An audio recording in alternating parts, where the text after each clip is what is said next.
know sometimes life can be tough, and you feel like you just had enough.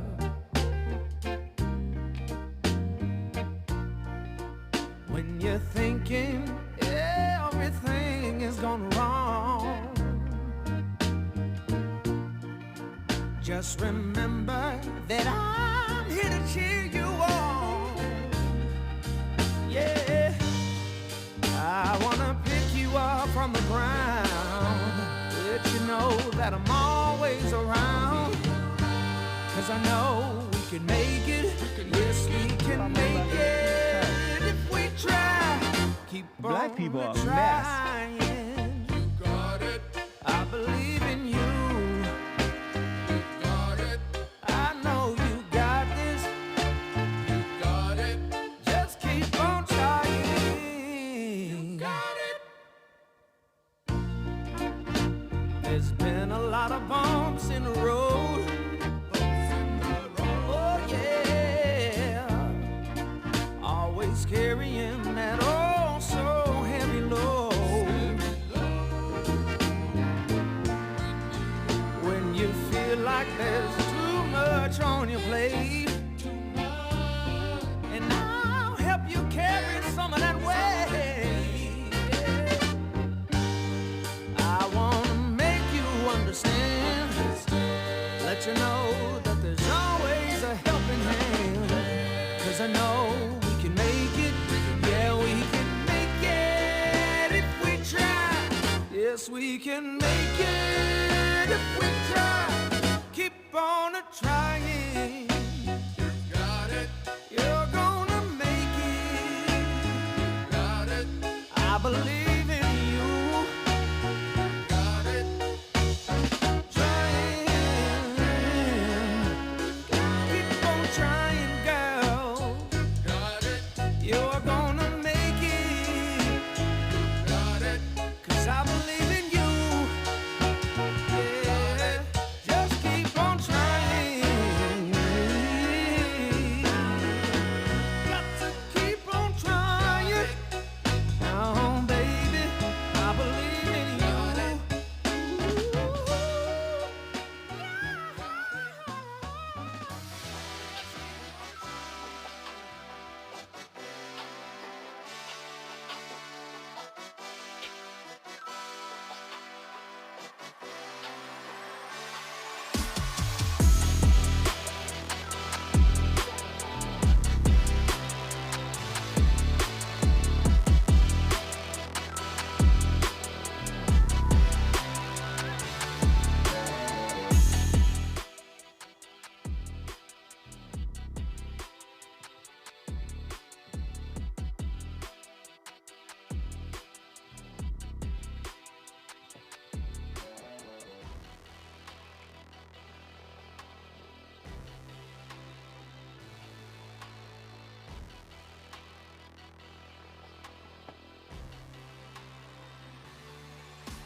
Mic check, mic check, mic check.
somewhere in the world today. Men have got to stand up strong, face the truth about themselves, to understand what went wrong. I know we can find a way. I know we can find a way. I know we can find a way to stand up, stand up, stand up.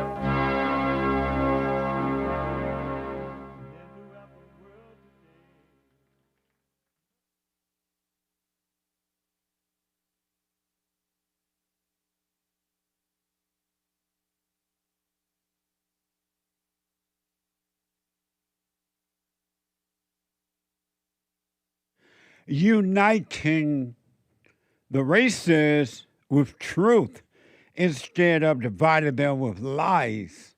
We're also rebuilding the family by rebuilding the man. I am Jesse Lee Peterson. Good morning. Hi, y'all. You can get involved by calling 888-7753-773, 888-77-JESSE, Jesse, Jesse. And my biblical question for this week, a doozy, an amazing doozy. Where are you seeking to exert yourself? Where are you seeking to exert yourself? Amazing question, huh? We have every way that you can watch and support the show listed on jesseleepeterson.com/show. jesseleepeterson.com/show. And if you're out and about and doing whatever it is that you're doing, and you just got to run around, you would love to sit and watch the show, but you got to go do what you're doing. You could podcast the show and listen to it on your phone by calling the listen line on TalkStream Live at 605-615-4131. 605-615-4131. And to donate and have your comments read out loud, go to buymeacoffee.com/JLP Talk, buymeacoffee.com/JLP Talk, or Bond JLP Cash App. Bond JLP Cash App. It is Wednesday already. What now? It's Wednesday. And the third hour of the show on Wednesday is Manhood Hour. And the first 2 hours, because we love the blacks, is Black Excellence.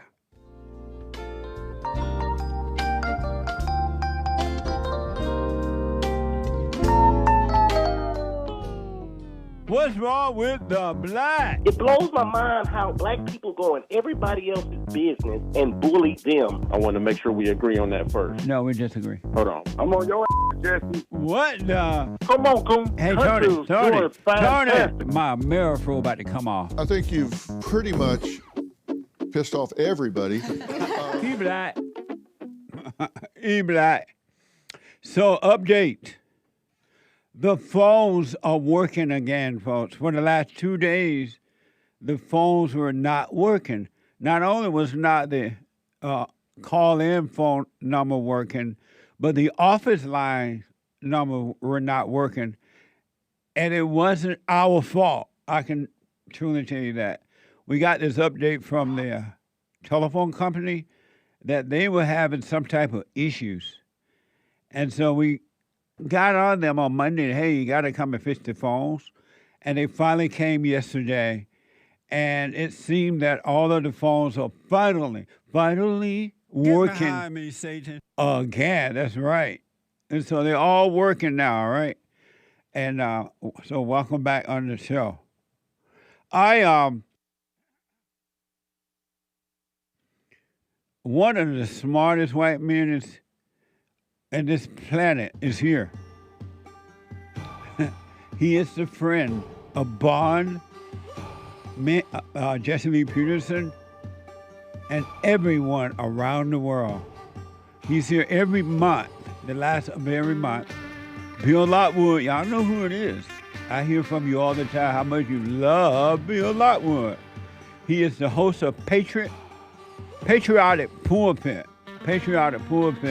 and Bible studies with Bill Lockwood.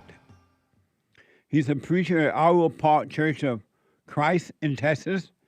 And his website, and we're going to give it out again and again, is, how do you say that name? Kofo? That is the letters ko-fi.com/patriotic pulpit. That's ko-fi.com/patriotic pulpit. Right on. Good morning, Bill. And Jesse, how are you today? All is well. How are you? Good. I had to turn my phone off here real quickly. Okay, absolutely. 888-775-3773. And I see your calls coming in. Yeah, I and had we to turn will that thing get to off. them. I'm sorry about that. Oh, no. I understand. I didn't turn it off. As soon as you said good morning, my phone was ringing. I thought, okay, what's happening here? Amazing. When I become president, I'm getting rid of all cell phones.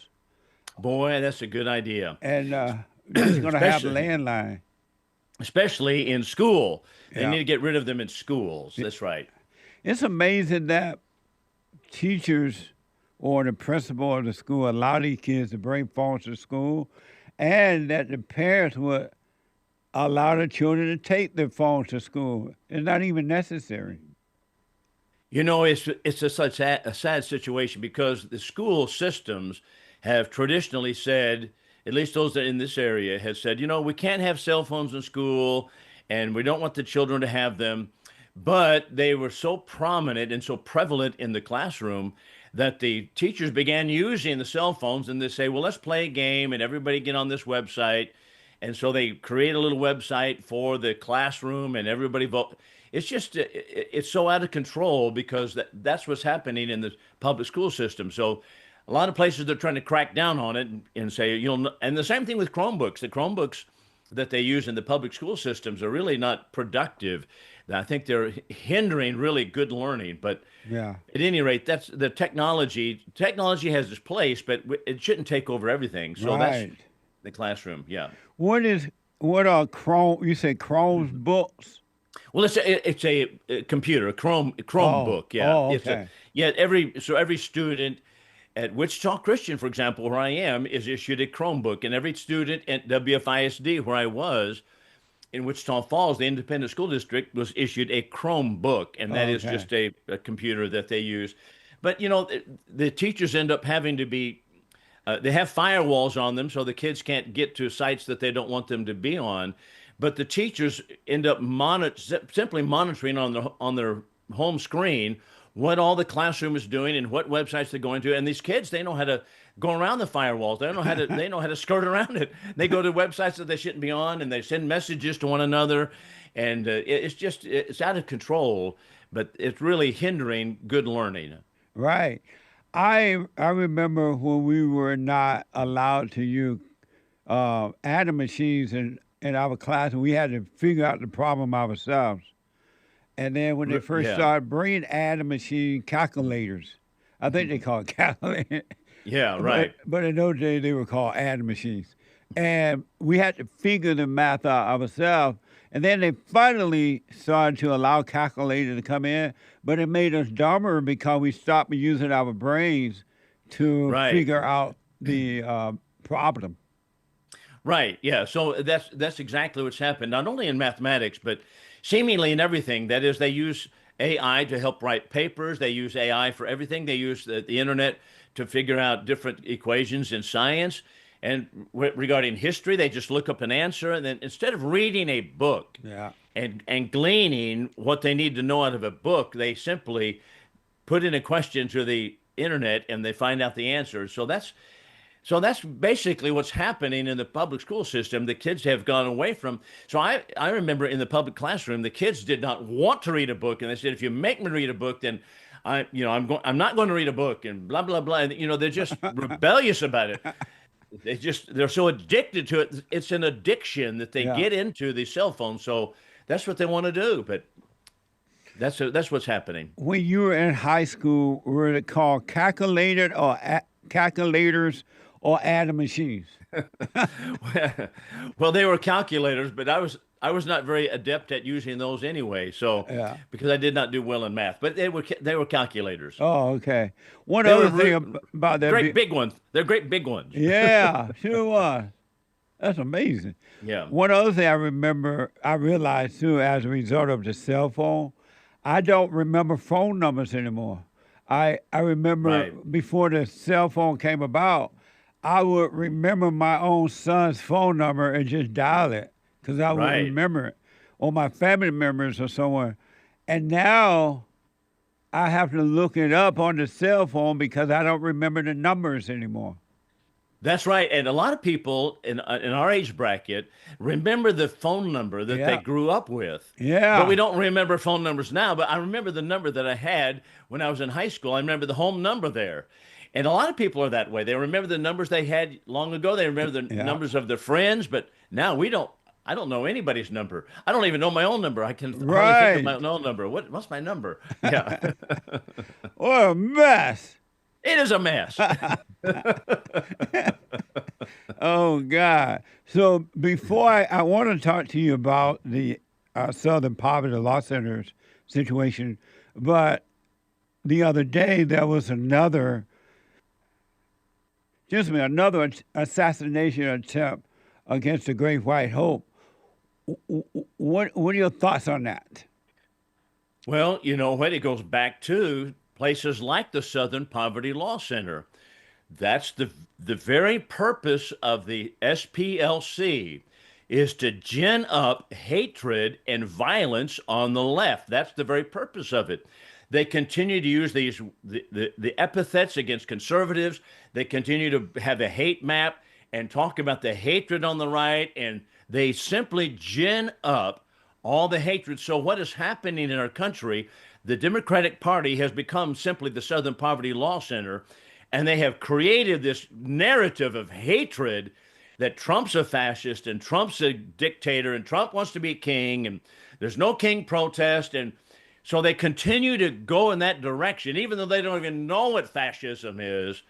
They just continue to drive that narrative. And so when that narrative is driven, it actually creates some of this on the bottom. That is the people that are what is Vladimir Lenin called the useful idiots. That is, they don't understand what's really happening in the country, and they're simply driven by the mainstream media narrative. And so that's what's happening here, and that's why this guy, he hates Trump. And another thing that I wanted to point out, it's not simply labeling. The Southern Poverty Law Center, as well as the left itself, has inherited basically communistic ideology and Marxist ideology, which is rooted in atheism. And since it's rooted in atheism, that means that there is no God, that there is not any reason not to do the acts of violence that they continue to push. And so they continue to push the acts of violence and create people that are wanting to carry out the acts of violence. And so that's what's happening. The left is completely godless, and that's what's driving so much of this. So it's when you have godlessness, and then you continue to drive the narrative that the right is filled with fascists and communists, or fascists and Nazis and kings and wannabe dictators, then you have created a really boiling pot in America. So according to Axios, FBI director has cut all ties to the Southern Poverty Law Center, and they call themselves a civil rights group that tracks hate motivation violence across the U.S. I remember they had me and my organization on their list at one time. Sure did. Yeah. That's a racist thing. Yeah, you are. So you are a white supremacist, or an apologist for white supremacy. So here's an interesting thing.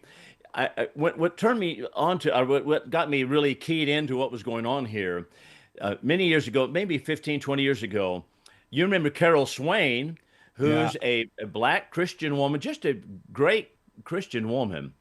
And Carol Swain was at the University of Vanderbilt. I believe it was in Vanderbilt University. Right. And she headed up a commission that was looking at the border problem in America. And so the border problem, she had people from the left and on the right, and the commission, because she had individuals on that commission that stood for the Constitution and securing our borders as the Constitution actually affirms, then they labeled her as an apologist for white supremacy. And it's like, what are you talking about? Well, because any conservative group, like the Family Research Council, that group is considered a hate group because they stand for traditional Christian values. All right. And even though they have people who are, for example, the CEO of the Southern Poverty Law Center now had been a professor at the University of Alabama, a law professor. They're all law professors, but they absolutely are on the left side of the spectrum, far left, and they continue to gin up this hatred against the right, and this is how they do it. So Carol Swain was put on that list, the Family Research Council, the John Birch Society, Jesse Lee Peterson, anybody who stands for traditional family values was considered a target. They even have a map of a target map where they have all these hate groups supposedly. And that was the ostensible reason for their existence. But what they were actually doing was they're a pro-communist group. They had communist members, that is pro-communist individuals, on the board. And they were continuing to gin up the hatred against the right in order that they might create. This is classic communist strategy. Create chaos on the bottom in order that we might have from the top coming down, a pincer strategy, and coming down from the top. So, for example, in the Biden administration, Joe Biden could not say this enough. He said the main problem in America, the main threat is the white supremacist. Where does he get all that? That comes from people like the Southern Poverty Law Center, who absolutely create this narrative in order that we might have control from the top. That is the Democratic Party crushing us down from the top to the bottom. That's amazing. And it's been reported, and I forgot exactly how they said it, but they discovered that the SPLC were paying, I think, and I may be recording it wrong, folks, so I apologize, but they found out that these people were paying what they call racist organizations to be racist, like Correct. The KKK and other organizations. Was that true that they were paying these people to carry out violence and stuff? So that's the allegation that the FBI has uncovered. So that's exactly, okay, let's just back up for a moment. That is classic communist strategy.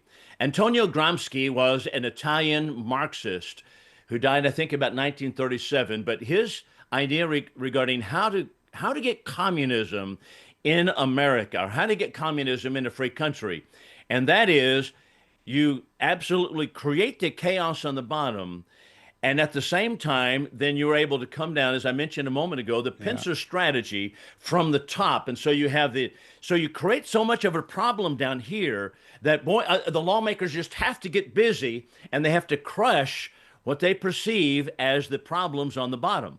But how do you get the problems on the bottom? Well, you create those problems purposefully in order that you might have an excuse to have the Democrats in Congress, who work hand in glove with the communists, to create the laws that will crush such organizations as Jesse Lee Peterson or the Family Research Council or the John Birch Society, and crush them and put a stop to them. So that's how you have to do it. So that was the pincer strategy. Consequently, They paid informants. This is the allegation, and they apparently paid hundreds of millions of dollars to the KKK and other organizations such as that, in order that they might say, look how much white hatred we have in America. Look how much white supremacy we have in America. The main problem in America is the KKK, and that's so. But they pay it to continue to grow it in order that they might target it. And they show people, say, yeah, we've got so much white supremacy problem. But they pay it to grow on the bottom.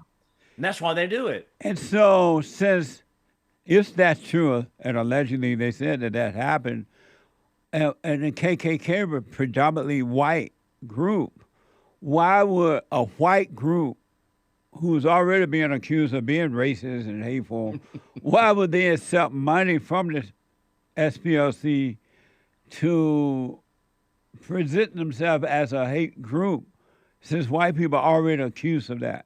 Why would they support that? Well, it is hard to turn down millions of dollars to help your organization grow. If you are, for example, a small part-time, let's just say a small part-time radio programmer, podcaster like myself, who always has a bootstrap, we're financially, we're just always kind of bumping along on the bottom. Right.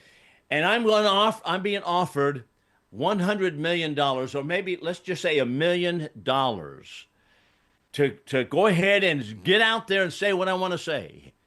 That's hard to turn down. So, people are, well, oh yeah, okay. So they cause it to grow, and so they have a hard time turning that down. So all of these, you just funnel money to the bottom, and you funnel money to all these organizations down here. They'll grow those organizations. And then you come down from the top and say, look here. So I want to make mention of this. Fox News has continually been on this, but I think they missed the main point. And they all talk about it being, I've heard Laura Ingraham talk about this. I've heard Brian Kilmeade talk about it, that it's all a money-making scheme by the Southern Poverty Law Center. That is true. That is no doubt true, but that is not the main point.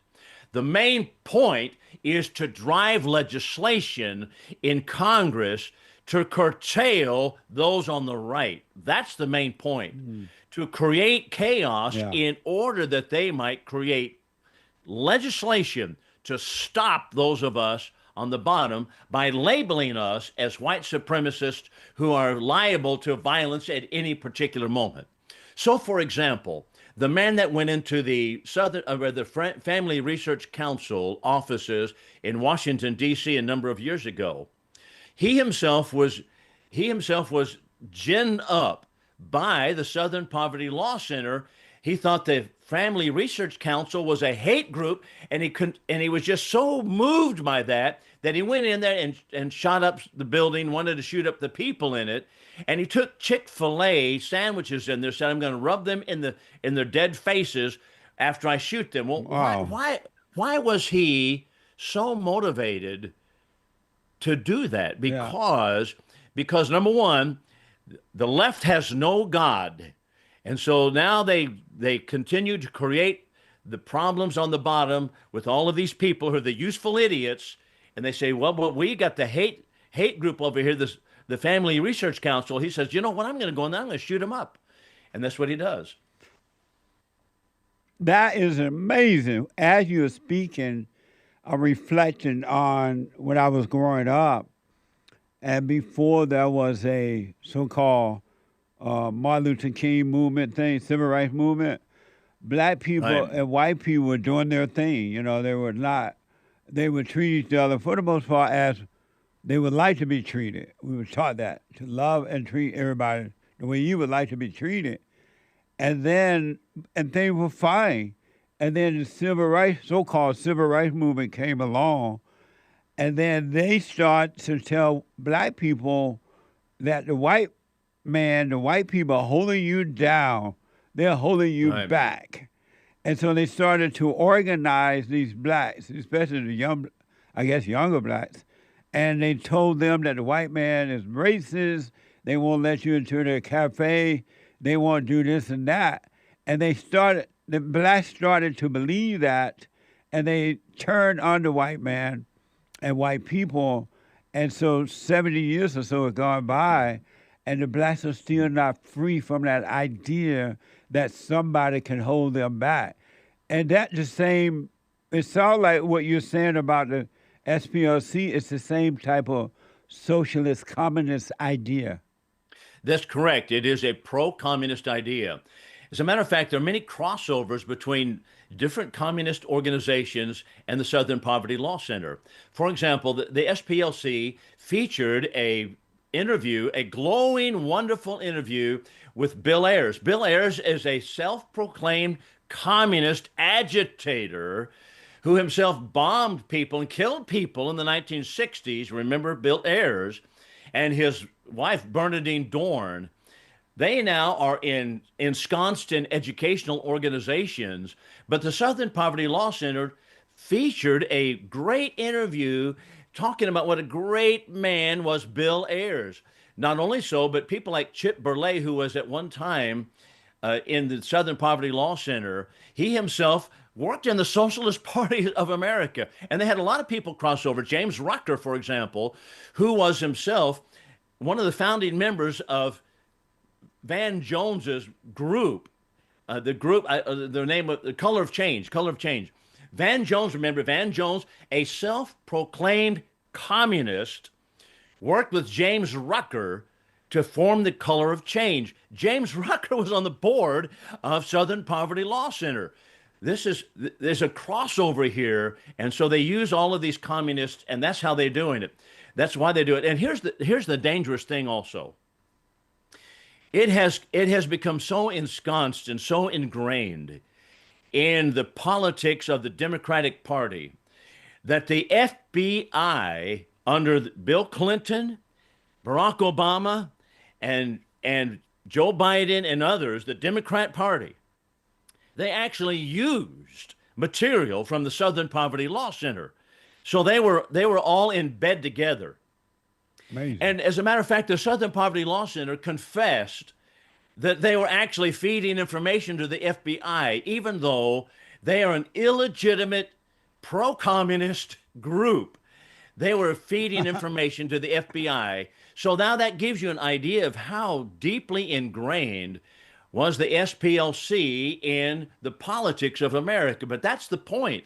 So it was not simply a money-making scheme, as it really was, but that's not the only thing that it is. It is actually ingrained into the Democratic Party system, and the presidents of Bill Clinton, as I mentioned, and others, Barack Obama, freely used the SPLC. As a matter of fact, I'll say this. I've even seen some preachers that say, well, we got a lot of hate groups in America, and they go to the SPLC website. I think, how ignorant can we be? This is why I say that even preachers of the gospel of Jesus Christ need to be informed as to what is communism, is basically ingrained in atheism, and they need to be informed about it, because to go to SPLC, a pro-communist website, and use that for information, I think, where are our preachers? They are so mal-informed and misinformed. What a mess. It's a mess. And so the FBI in its partnership with the Anti-Defamation League as well. When I come back from this break, I want you to explain to us what that is and how is that helping Americans too, that they're now not working with them as well. Let me take a quick break. 888-77-JESSE. Bill Lockwood is here, and I'll be back in a moment.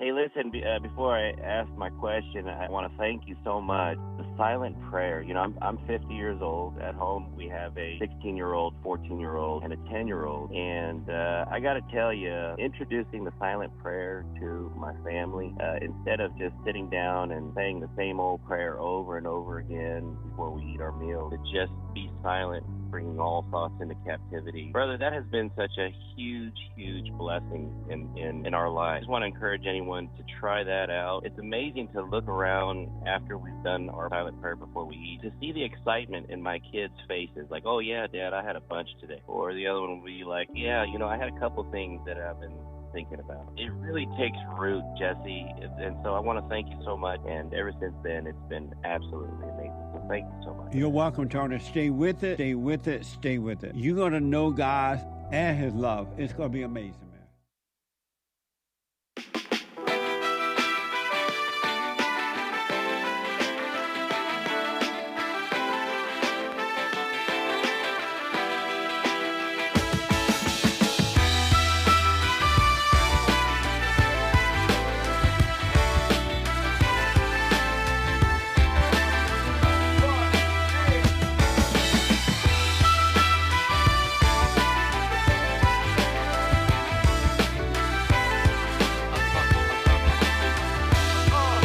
Okay, welcome back. 888-77 Jesse.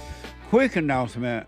Number one, Thursday, tomorrow, if the Lord is willing and the creek don't rise, it's the last day of the spring sale on all merch here at Bond, except the coffee and books. We got a 30% off, and tomorrow is the last day of April. And so hurry, hurry, hurry. Go to put the code JLP 30 at the checkout, and you'll get your discount, all right? And tomorrow's the last day. You don't want to miss out on all the merch. Go to JesseLeePeterson.shop, JesseLeePeterson.shop, or rebuildingdemand.stores. Rebuildingdemand.com/store. My bad. Rebuildingdemand.com/stores. All right? Tomorrow, and don't blame me, I warned you, tomorrow's the last day. Brand new episode of The Fallen State. I had an interesting discussion with Adam Kahn, and he is a progressive debater, political commentator, and a male feminist. Watch this. Next time on The Fallen State. They let these foreigners in, and they chant death to America. You get annoyed with people saying death to America, but Trump and his team are actually trying to bring death to America. That's amazing. So it sounds like you don't like Trump. Trump is what you might call a beta male, right? He's a liar, he's a sore loser, he's a cheater, he's vengeful and spiteful and hateful. Do you like Obamacare, Jesse? No. You don't think people should have cheaper health care? It's expensive because we got these losers that we have to pay for. We shouldn't pay for the losers. We should just let them die. Yes. TheFallenState.tv, brand new episode this Friday. And you can support The Fallen State by becoming a member there on the YouTube channel or JesseLeePeterson.locals.com. And thank you all in advance. I have with me Bill Lockwood. He is here. And Bill, give the people your website, whatever information you have there, so that they can support you and get involved.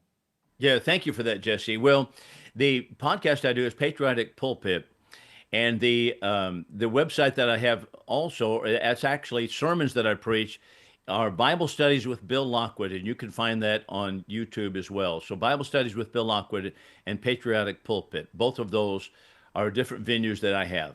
Okay. Do you want to give out the ko-fi.com/patriotic pulpit? It's ko-fi.com/patriotic pulpit. Is that? I think that's what it is. Right. Absolutely. Yeah. I have to think about that for a moment. I know. Me too. I understand, man. I have my employee. They help me remember. Well, you know what? I'm going to have my employee help me remember too, my wife, and write it on a card here and say, put it out here for me. Yeah, absolutely. Yeah. And Bill, yes, sir. according to this report, the FBI in its partnership with the Defamation League, and that is from Axio. They're reporting that. What is the Anti-Defamation League, and did the FBI make the right decision? I think they did make the right decision. Okay. The Anti-Defamation League is a group that purportedly, just like the Southern Poverty Law Center, targets those who are supposedly hate groups, hate against Jews. And so it's an anti-Semitic, so they're all about the Jewish hate, supposedly, that is rife in America, so the Anti-Defamation League. So they're a far left group. They're aligned with the same kind of people that the Southern Poverty Law Center are aligned with. For example, they targeted the Turning Point, Charlie Kirk. They targeted Charlie Kirk and called him a hate group, a hate monger. Why was that the case? Well, simply because of his conservative values. If you stand for conservative values, the ADL also will target you. And that's of course the same thing that the SPLC has been doing.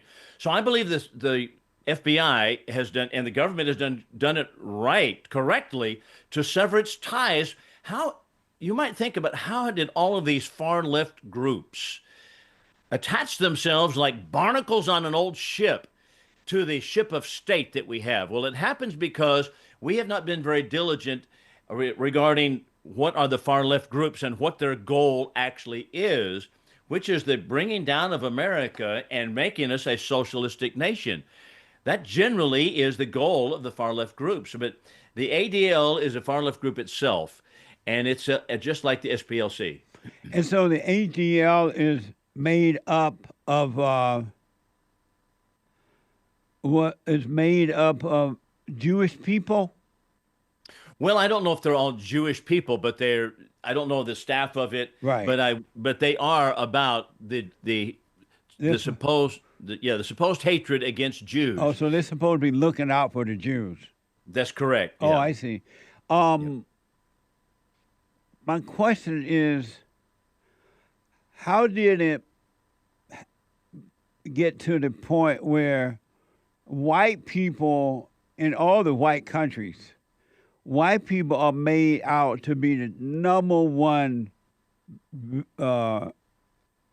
villain or evil people above all races when they want to promote this idea of hatred, people hating one another?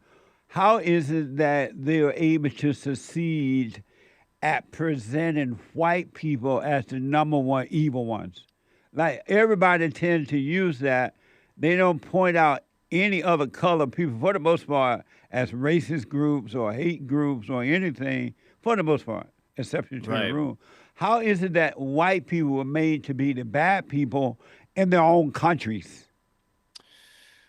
Well, for one thing, if we just kind of widen our lens for a moment, the basic communistic strategy is to divide peoples among themselves, divide nations and divide people.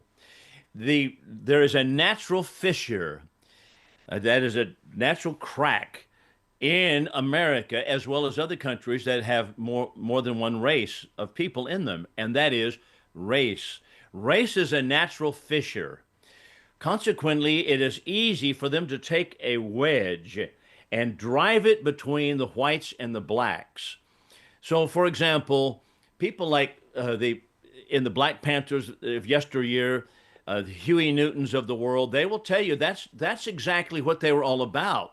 But the Black Panthers, it was because the white people were the enemy, the white people, and so they were able to drive, and they were all pro-communist. The Black Panthers pro-communist, but the communists were able to drive the wedges in between the whites and the blacks, and so that's why whites are considered to be always the bad guy. One reason why, that is, they're all painted on that side of the issue, because that's the easiest way to create dissension in a country between the different racial minorities and the racial majority.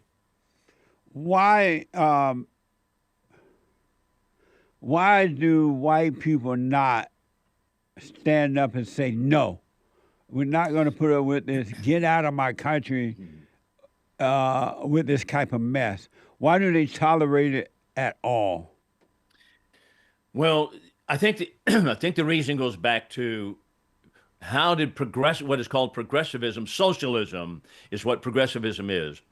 How did progressivism, socialism, get its foothold in America? Which was, of course, we were warned by it by not only our founding fathers, not regarding communism per se, but regarding this liberal idea.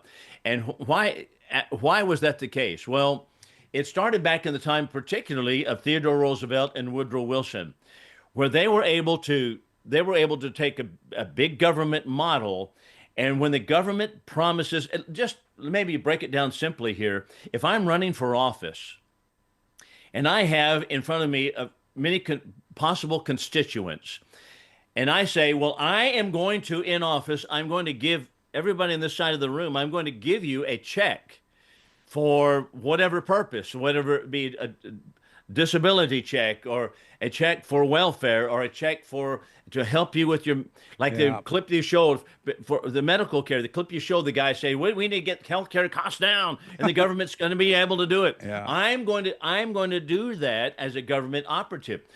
Well, am I going to take my own money and do that? No, I'm going to take money from people over here and give it to them, but I have automatically gained voters right here. I've gained the entire side of the room. I understand that. Yeah. And that's how it has happened, because we have not been diligent enough to stand for freedom and individual freedom. So that's what's happened here in America, and it's happened since the time of the turn of the last century. That's amazing. And as you're speaking again, I remember when the so-called civil rights movement, Martin Luther King and all those people came along, one of the first things that happened is that they told the black people, the white people against you, so we're going to give you a welfare check. We're going to give you free money, but you can't have a father in the home. And so many black people start to hide the fathers, when the social workers show up to make sure they didn't have one in the home. And they gave black people free money. And that was another way of brainwashing them and drawing them in. Because now they've done it for so long.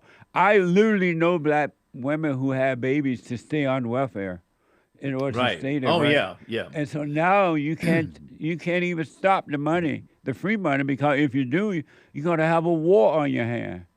That's how brainwashed it is. You know what? So, for example, there's a good illustration of that in the Johnson administration. During the Johnson administration, they built gigantic apartment complexes in St. Louis, Missouri. Yeah. But they were to house the poor blacks. But the requirement was that they could have no man they could have no husband there. Yeah. Well, what did they do? So you get a free apartment. So that is an incentive to get rid of the husband, to get a free apartment or a lessened price apartment, and to live in the slums. That's exactly what happened here. So they would have their stories in which the black fathers would sometimes sneak in at night to see their families and see their children. But if they were caught, the entire family would be ejected from the apartment complex. Yeah. That was so the government has incentivized the black father to disappear. And it has anybody who's on it has incentivized that to occur. They did that in Chicago too. They built those big apartments. I remember once Maxine Warder was giving a talk over at the one of the churches here in L.A. and there was a bunch of black people there. And Maxine said to the people, and at that time Newt Gingrich was in office. Yeah. And she said, the Republican Party want to tear down the projects. Yeah. And they want to tear down the projects, and I'm not going to let them do that. And she named Jordan and other projects in this area. I'm not going to let them do that. And not only am I not going to let them tear down the old projects, I'm going to build new projects for you. Yeah. And the Right. black people, all in the name of Jesus, was applauding. I'm like, what's Right. wrong with y'all? This lady Yeah. lived in a $3 million, according to the report, $3 million home somewhere in L.A., and she's offering the other black people a project home where the government pay for. And they were okay Correct. with that. Right. So I'm going to say the same thing happens on the Indian reservations. Yeah. The Indian reservation is a sad picture of what's going on, what happens with socialism takes over. Everything is socialistic. So they build these nice homes, this government paid for homes, but they bring in many of them, they bring the animals in, they slaughter the pigs in the tubs, the bathtubs in the house. They don't want to camp outside. And I mean, it's just, but that's kind of thing that has happened. And so the poverty rate of the Indian reservation has continued to rise. The suicide rate continues to go up. It's one of the highest in the nation. Yeah. The same thing regarding single parent homes, all of that because the government giving money incentivizes the opposite of what they claim they're actually doing. This is why our founding fathers said, government, you may not, it is forbidden for you to get into the welfare system. You may not distribute $1 from one pocket to another pocket. You may not do it. And so through the 19th century, our government refused to do it. They even vetoed bills in which people wanted to, for example, the government would come forward and say, well, here is a widow of a famous naval officer. This was like in the 1880s, a famous naval officer. We want to give her money from the public treasury to support her. And it was nixed. It went down in flames because people at that time were acquainted with the Constitution, and they said, no, it is not constitutional. If you want individuals to give voluntarily to this widow, then you do so. Yeah.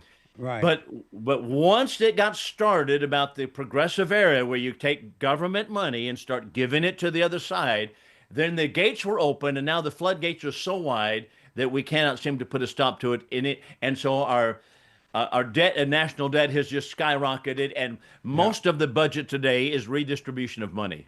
Would you consider when the FBI ended its relationship with the Anti-Defamation League or support there? Would you consider this an example of Trump putting America first, especially white Americans? I consider him exactly putting America first. That's Yeah. exactly what I consider it to be. Right on. Just America first, not kowtowing to the leftist organizations. We have to recognize that there's so many leftist, and I mean far left, socialistic style organizations that are designed to create hate, designed to create chaos on the bottom. And those organizations, they need to get rid of. And that's exactly what the Trump administration has been trying to do. Although I do not agree with everything that Trump is doing. For example, I'm a war protester. I don't believe that we should be going to war. But I will say that Trump is trying to put America first, and I think that he's done the best he could on those fronts. Well, I have a question for you from a friend of mine just texted me.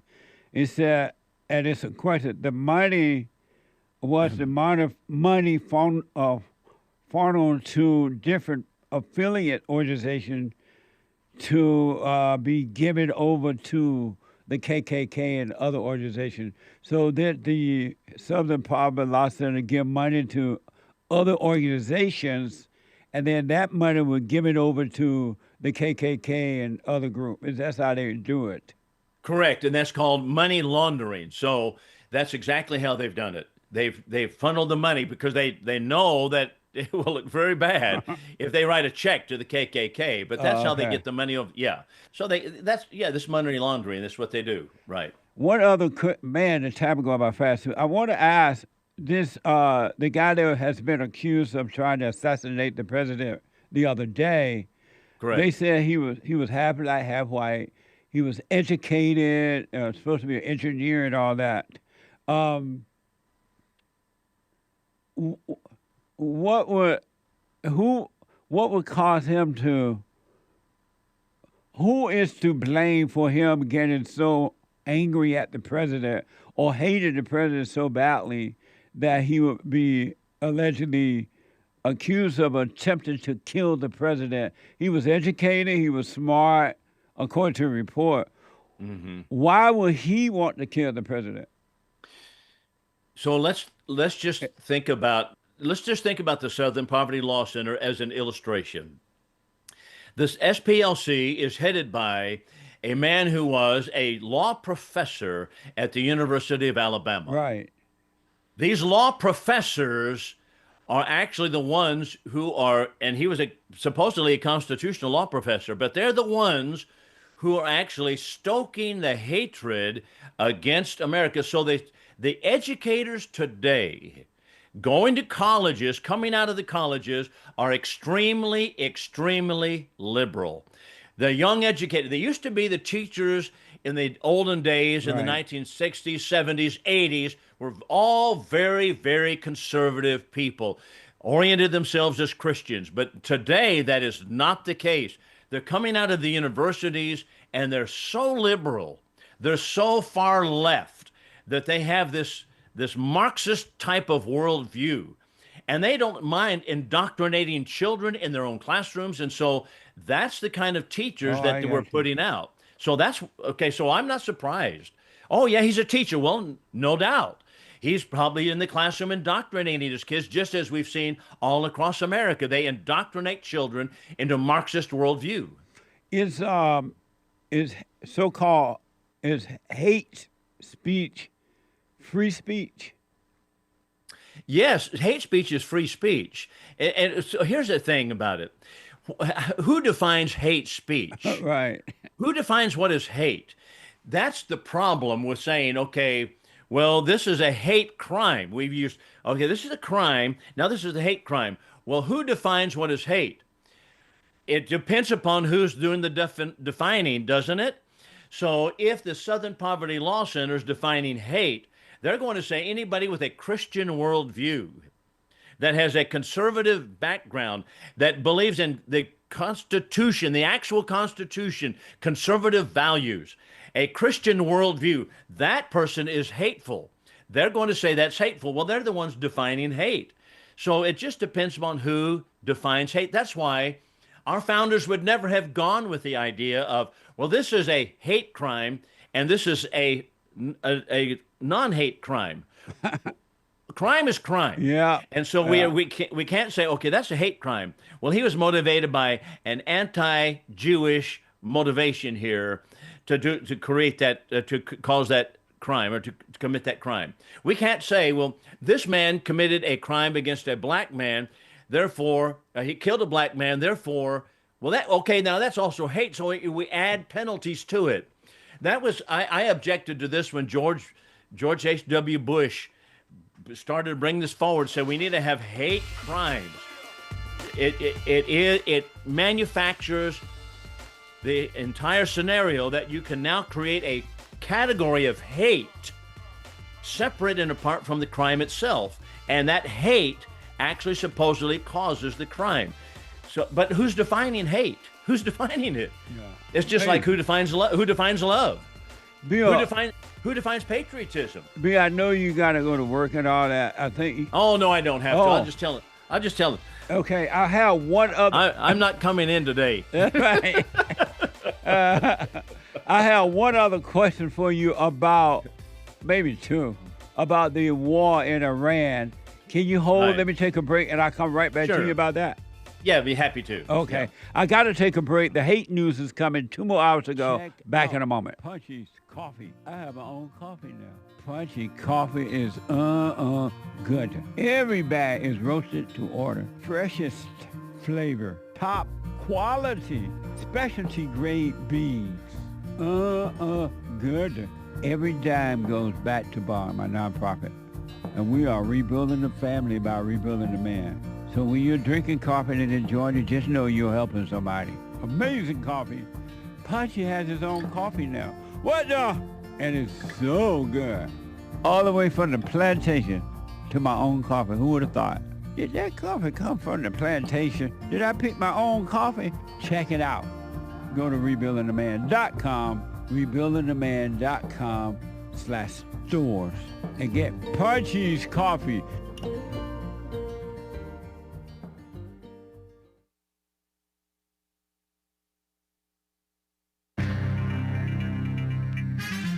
All kinds of mess going on in this here old world. This is the end of hour 1 already of the JLP Peterson Show. It is 2 hours of black excellence, Wednesday, the 29th of April, AD 2026. And there is one line open, hang tight, callers. JLP will be right back. We'll get to more of Bill Lockwood talking about the Iran war, I think. Just finished talking about the ADL, the SPLC, the FBI. And we'll get to more great stories and your super chats as well. It is hake news, not fake news. Ground News is reporting that King Charles of England says that the UK and the United States partnership is more important than ever in a Congress address, an address to the United States Congress, whatever that means, right? And White House captions a photo of Trump and King Charles as two kings. Hey, nice. Trolling. And King Charles did joke that Americans would be speaking French, if not for the British. Right on. And the U.S. spy agencies are examining how Iran would react were Trump to declare victory. That's according to Reuters. Interesting stuff going on in this world. On Tuesday, King Charles III became the second British monarch to address a joint session of the Congress of the United States, affirming the enduring U.S.-UK alliance during the 250th anniversary celebrations of America. You know, July 4, 1776 is when we declared independence from the crown. Amid strains over the United States war with Iran, the visit seeks to preserve diplomatic coordination as President Trump's criticism of NATO, the North Atlantic Treaty Organization or whatever, has strained the long-standing bilateral relationship. Charles acknowledged times of great uncertainty in his address, referencing the April 25th shooting at the White House Correspondents' Dinner by that guy, that hater, while urging unyielding resolve in backing the Ukraine. Before the address, the king met privately with President Trump in the Oval Office. Both described this discussion as a, quote, really good meeting, unquote, bolstering ties during the state visit. After congressional engagements, the royal couple will visit New York City's 9/11 memorial before traveling to Virginia for the 250th anniversary celebrations, completing their 4-day state visit. Isn't that nice, I guess? On Tuesday, the official White House X account, you know, Twitter, formerly known as Twitter, now it's X, account posted a photo of President Trump and King Charles III with the caption, all caps, two kings, and a crown emoji, drawing immediate backlash. Lord. So anyway, so people running their mouths. George Washington rolling in his grave, said somebody who doesn't really care probably about America. And somebody called it exceptional rage bait. Right on. Nice. King Charles on Tuesday also joked at the state dinner at the White House that Americans would be speaking French if not for the British, countering President Trump's earlier assertion that Europe would otherwise be speaking German. Oh, interesting. Got him, maybe. Anyway, U.S. spy agencies on Tuesday, U.S. intelligence agencies began to analyze, according to Reuters, I think, how Iran might respond if President Donald Trump declared a unilateral victory in the 2-month-old war. You know, where on the 29th of April, this war started, if you want to call it a war, the 28th of February, and Trump might just want to end it and just say, we won. White House faces enormous domestic pressure to end the conflict, with 54% of Americans, so-called, reporting a negative financial impacts, and officials worrying the war could contribute to deep Republican losses in the midterms this year later. Intelligence assessments suggest if Trump declared victory and withdrew forces, Iran would view it as a win. So maybe everybody wins. Anyway, maintaining a heavy troop presence would likely be perceived as a negotiating tactic, per sources. White House spokesman Anna Kelly said the U.S. will not be rushed into making a bad deal. So we'll see what happens. I'm James Hake. Now back to the JLP Peterson Show with Bill Lockwood in Hour 2.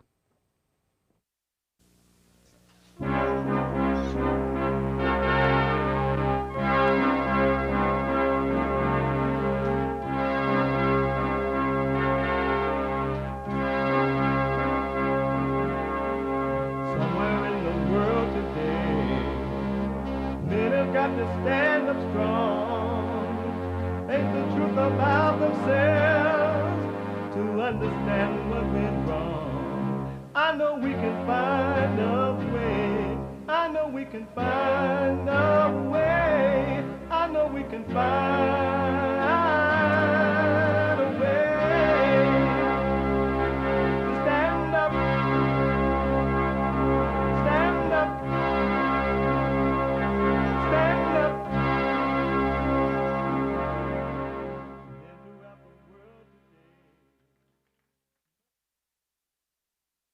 Uniting the races with truth instead of dividing them with lies. We're also rebuilding the family by rebuilding the man. I am JLP Peterson. Good morning. Hi, y'all. You can get involved by calling 888-77-53-773, 888-77-JESSE. And my biblical question is a doozy. For all those who want to overcome evil, know themselves, know thyself, right? It's a reminder to know yourself. Where are you seeking to exert yourself? Where are you seeking to exert yourself? Where? Know thyself. We have every way that you can watch and support the show listed on JesseLeePeterson.com/show, JesseLeePeterson.com/show. And if you're out and about, we are heard around the world, Monday through Friday from 6 a.m. to 9 a.m. Pacific time. So different time zone for different folks.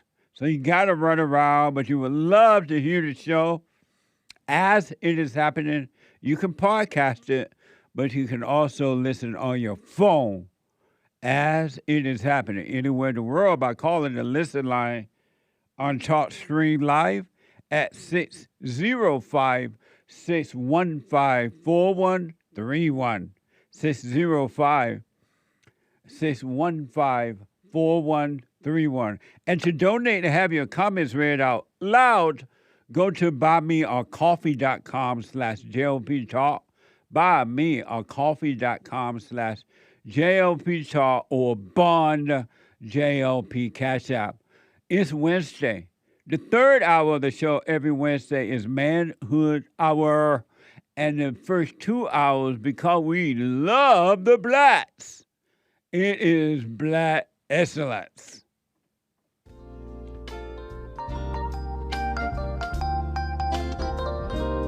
That was then, and this is now. This is Black Excellence. What's wrong with the blacks? Yeah, I don't know. Yeah, I don't know. Yeah, I don't know. Nobody can actually know. There's no love in the blacks. Everybody hates us. No. Not all, but most. Right. So that's what's wrong with the blacks. That's what's wrong with the blacks. I love the black. Amazing. Bill Lockwood is here, folks, and as you can see, one of the smartest white men on the planet. He is the host of Patriotic Pulpit Bible Studies with Bill Lockwood, and he's a preacher at Our Park Church of Christ in Texas, and we're going to tell you how to get to him, all right? I'm holding Bill over because I have just a few more questions for him. Bill, you mentioned the war in Iran. Right. According to the reports, and I don't know, because you can't trust the news anymore, presidents like Jimmy Carter, Barack Obama, even the president before that, they have always been concerned about Iran and that they're so hateful and evil that they can possibly attack us with a nuclear weapon, nuclear bomb or something like that. And so the President Trump, if the stories are true, President Trump is the only president that's really going over there to deal with these people and get this settled, at least, if not forever, at least for a time. Would you call that a war, or would you call it taking care of business to protect the American people? Well, what is the difference? If this is not war, then what is war? And so I want us to think. Let's think about Iran for just a moment. Back in the time when Jimmy Carter came into the presidency, Iran was our friend. They had the Shah of Iran, Mohammed Pahlavi, I think his name was, and he was our friend. We had a lot of exchange students. He wanted to westernize, he wanted to modernize Iran. And so we had a lot of good relationships with Iran. But the left, including the Ted Kennedys of the world, Jimmy Carter now comes to be the president. They were continually haranguing about how bad the human rights were in Iran. So that's how the left continues to, once again, stoke the excitement of the people here. Well, they're not honoring human rights over there because they have a Muslim society, and this is how they operate, and they don't allow the women to do such and such. And so, but at that time they were more moderate, and Mohammed Pahlavi, the Shah of Iran, was our friend. Well, what happened? So I would encourage everyone to get this book. It's by Hussein Nahavandi. Nahavandi wrote the book called The Last Shah of Iran. And he was the aide, a minister to Mohammed Pahlavi, the last Shah of Iran. And he tells about how Pahlavi wanted to continue to be our friend, but it was the Washington, D.C. cut his throat, so to speak, because they continued to betray him. Not only so, but there are different reporters, such as Du Berrier, who was reported that at the same time we had hardliners such as the Muslim clerics who were held up or actually protected in the French village. And these we waited until we actually kicked out. And here's how Nahavandi put it: we kicked out, the American people kicked out Pahlavi like a dead mouse. And Jimmy Carter promised when we helped create problems over there in Iran, and they had all these people now protesting against him. And so then we helped get him out. We promised that he could come to America. Then Jimmy Carter said, no, you can't come to America. He went down to Mexico City. Anyway, we helped install the Ayatollah Khomeini. We actually had CIA agents protecting the Ayatollah Khomeini, who was in a French chateau waiting for the time to go in to take over as a hardliner in Iran. So we helped create Iran as it is today. So that's how Nahavandi, as well as Du Berrier, and as well as others, James Perloff is a columnist also, and he has documented it pretty carefully. So you can read all about this. So that's the background to it. Now we help create an enemy to the United States. I don't doubt that they are our enemy. I don't doubt that they are a nuclear threat. I don't doubt that. But if you go back and notice how we have helped create some of these problems ourselves by our foreign interference, now we are, and I believe that we are in an unconstitutional war. I think it's a tar baby for President Trump. We're once again involved in an endless war, seemingly endless, in the Middle East, defending Israel because of NATO and President Trump's, and I think his bravado here said, they can't have a nuclear weapon. We're going to stop it. So now where are we? We're once again involved in a war. The Constitution is clear that Congress is those who declare war. I know that people can say, you're agreeing with the Democratic Party. You know what? This is the Constitution. And we have been involved, listen, Jesse, we have been involved in war continually from the time I was born in 1958 till today. We are technically at war with North Korea. We have a temporary truce in place now. We have not declared war one time since World War II, and yet we have continually been in war. How is that the case? Because we have cast the Constitution aside, and James Madison put it this way. He said, the most the biggest temptation to presidents is to be involved in war, because they're able to gain more power that way. And so the temptation is there for presidents to commit our troops to war. Well, that's exactly what we've got going here. So I don't believe that it's a constitutional war. I am not denying that it's a threat, that Iran is a threat. But there are also other countries that are threats. How about Sudan? In Sudan, they have massacred thousands and thousands of people. Are we going to go there also? But Sudan is a black country, and they don't have sense enough to make nuclear wars. Well, I don't know what sense they have and don't have. But how about black China? People don't know how to make a nuclear weapon. How about China? Am I right about that?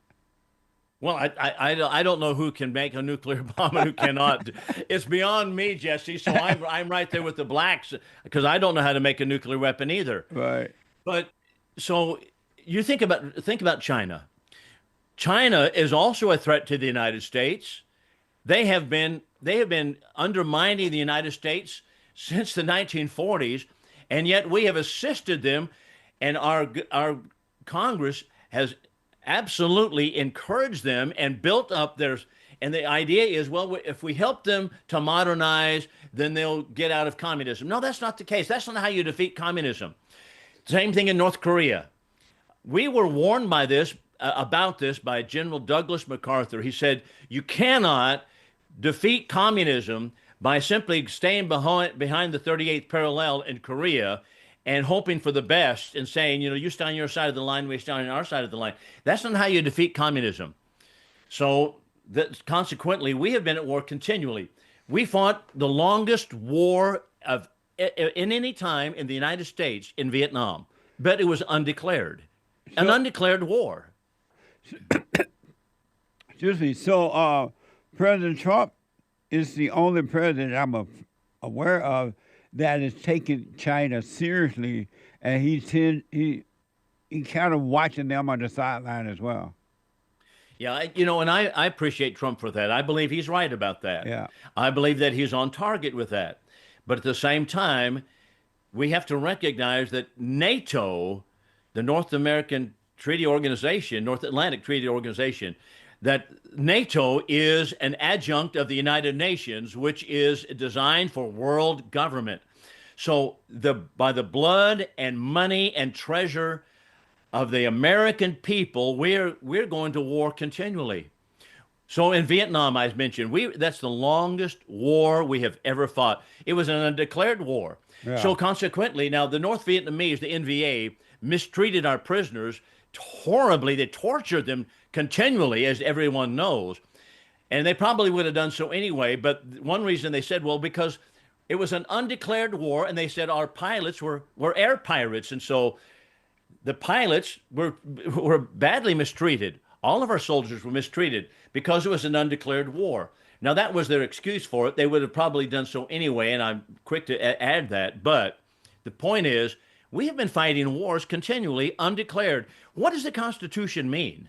When would we invoke the Constitution? Are we going to be involved in protracted wars continually without ever Congress weighing in on it?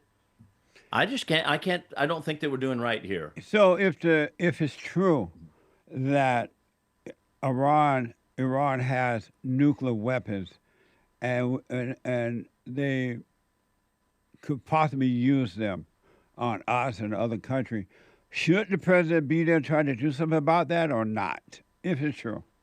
I don't think so. Does China have nuclear weapons? I know, but if we don't do something and they hate us because we're the big Satan, should we just wait until they attack us, or should we destroy their possibilities? Our founding fathers answered all those questions.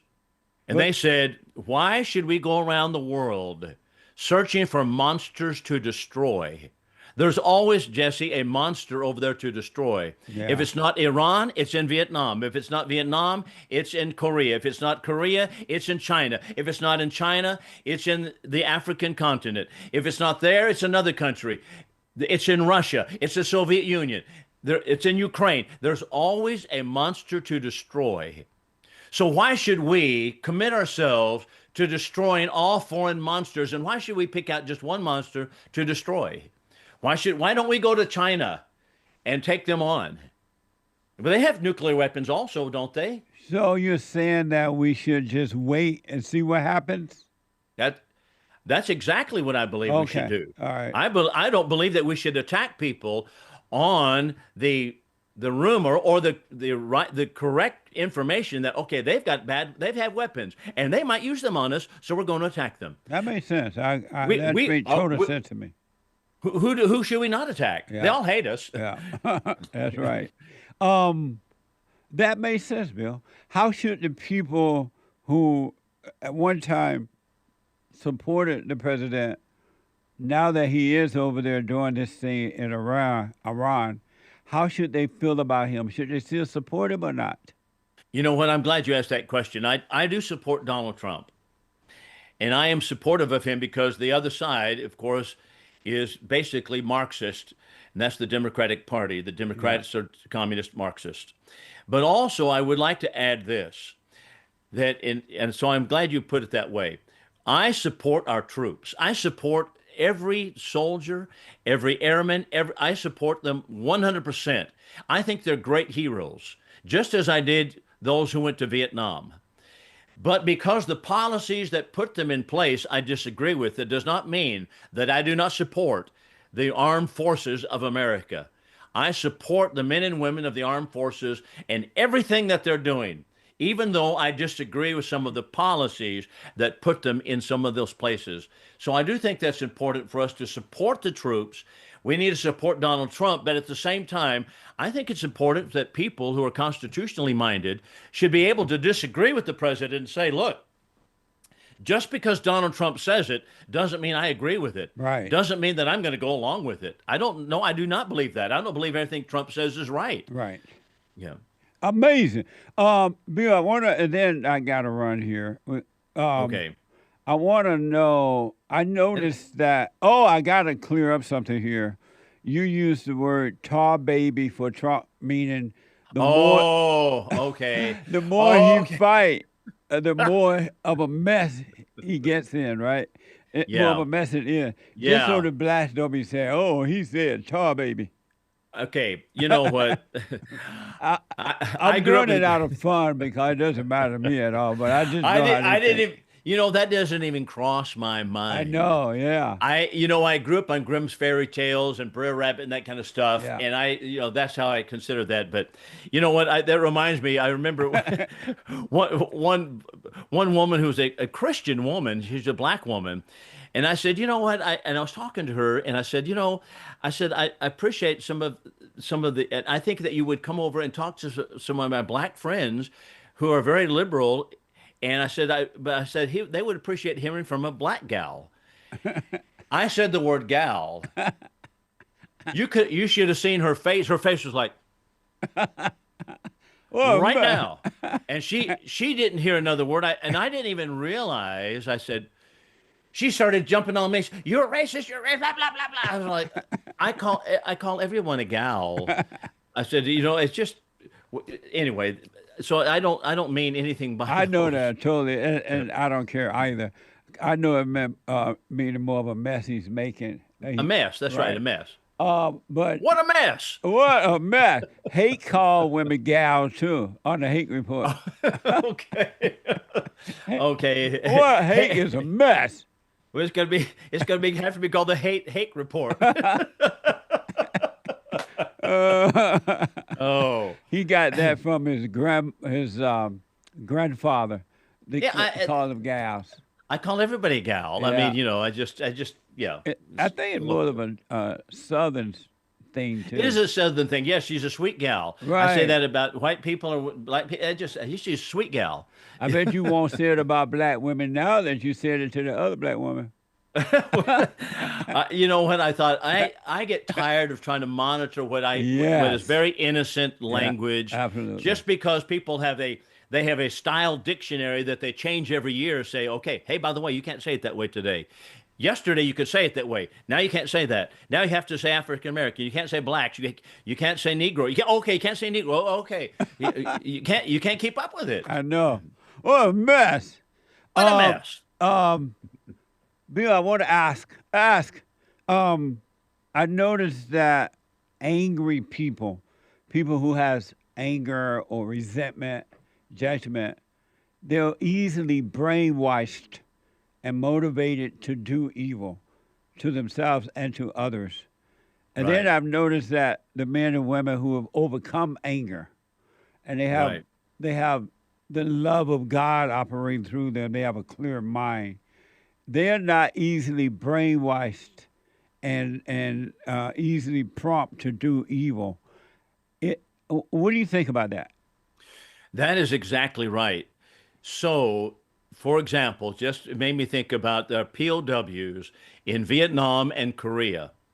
And various books will talk about this, that those who survived the torturous conditions of the Hanoi Hilton and different places in Korea, that they were tortured, our airmen were tortured.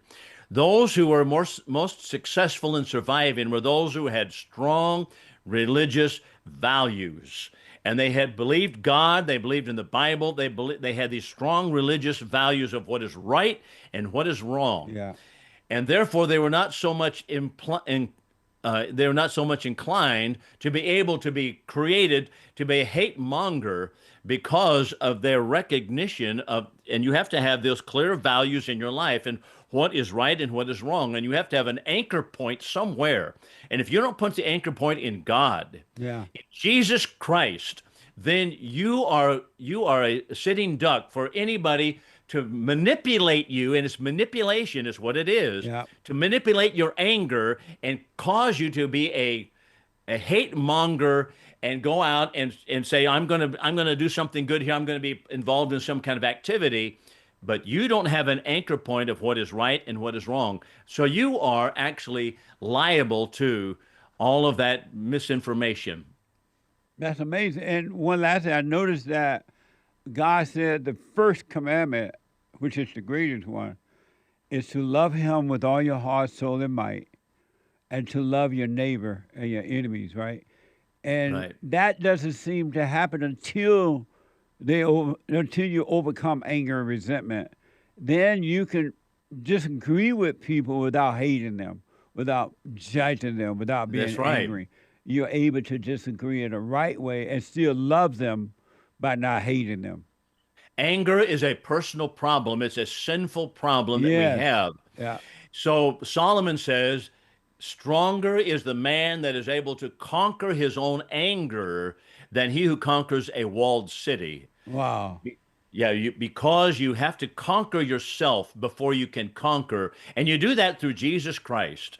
You can conquer yourself and your anger by tamping it down. You're not a steam engine, then you have to pop a valve and blast off something. Right. You have to control it, tamp it down, and control your anger.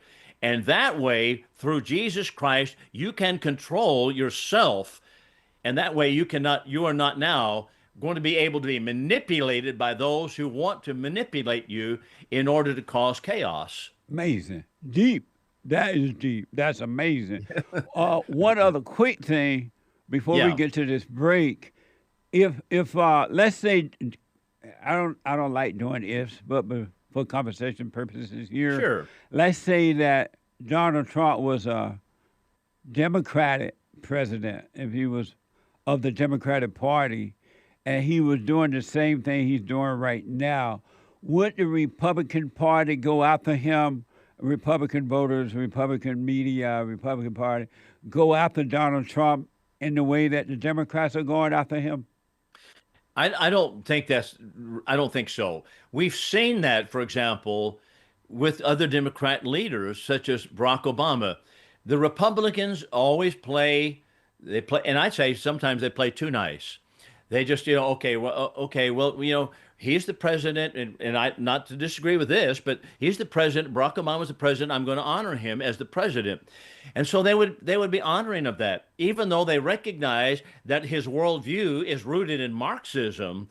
They would necessarily point that out, but they would not just continue to harangue and stir up and hatred against him and try to create this chaos in order to start something against Barack Obama, or it would be Jimmy Carter, Bill Clinton, or anyone else. That's not how the Republicans normally play. And the reason is because most people in the Republican Party are Christian in their worldview. And they have a worldview, and so they have the exact same thing we've talked about a moment ago, a Christian worldview, that God and Jesus Christ, and they recognize that even though the Barack Obamas might be our enemy, politically speaking, he is not a personal enemy in the sense that we need somehow to destroy him. Last question, Bill, this I promise.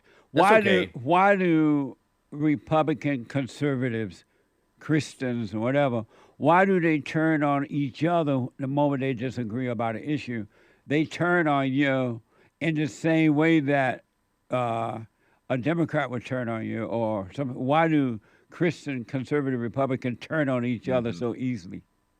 Because Republicans, generally speaking, operate on principles, and those principles are the foundation of our core beliefs, whether it be religion or politics. We have principles, and when those principles are violated by a particular measure in Congress or a particular person who speaks out this way and it violates the principles, we will call that out because our principles are at stake. Democrats have no principles except to destroy and destruct America. But what I'm saying is they do it to each other. Correct. Okay, because the Christian they tend to love each other as long as they agree on the same thing, but the moment they disagree, they'll turn on each other just like that. Okay, just like I did with Donald Trump a moment ago. Yeah. I disagree with the war in Iran. I believe it's unconstitutional. It's not declared war by Congress. Okay. Right. All right. That's because I have certain principles that I want to stand by. So I'm going to turn on him on that particular point. Now, is that the same thing as a Democrat turning on him? Most of the Republicans don't have that kind of love for people, though. They don't.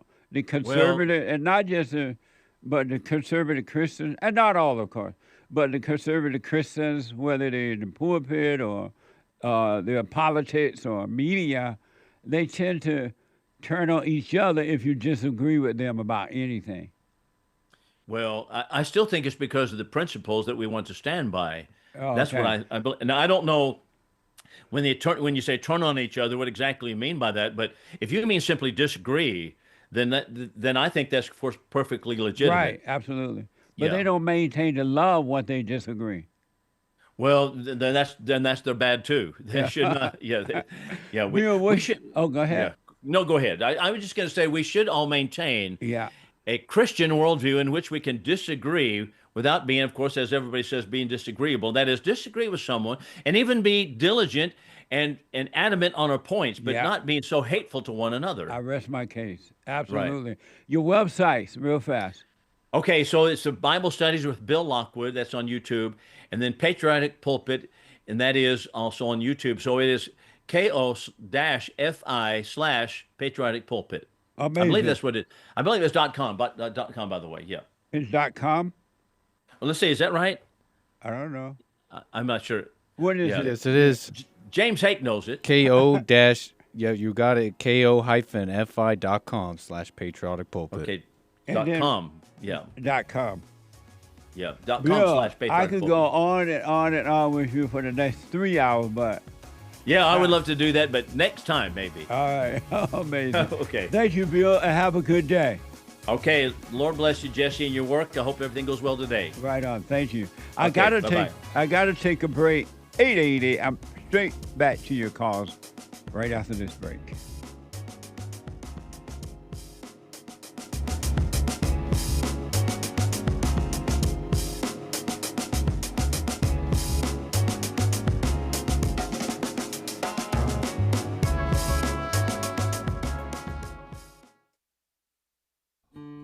We have a counseling service, and I have to admit, thanks to God, it is the best counseling service on this side of heaven. I counsel with men and women, families, individuals around the world. Most people are unhappy, they're miserable, they have rough lives, they're depressed, suicidal, young and old, of all races. I understand, I know why, and I do understand it. Because exactly what's happening in me is happening with everybody outside of me, inside of them. And I've noticed that with those who really want to understand, they overcome it just like that, out of one counseling session. If you need counseling, you can go to rebuildingaman.com or call 800-411-2663. 800-411-BOND. Best counseling service on this side of heaven.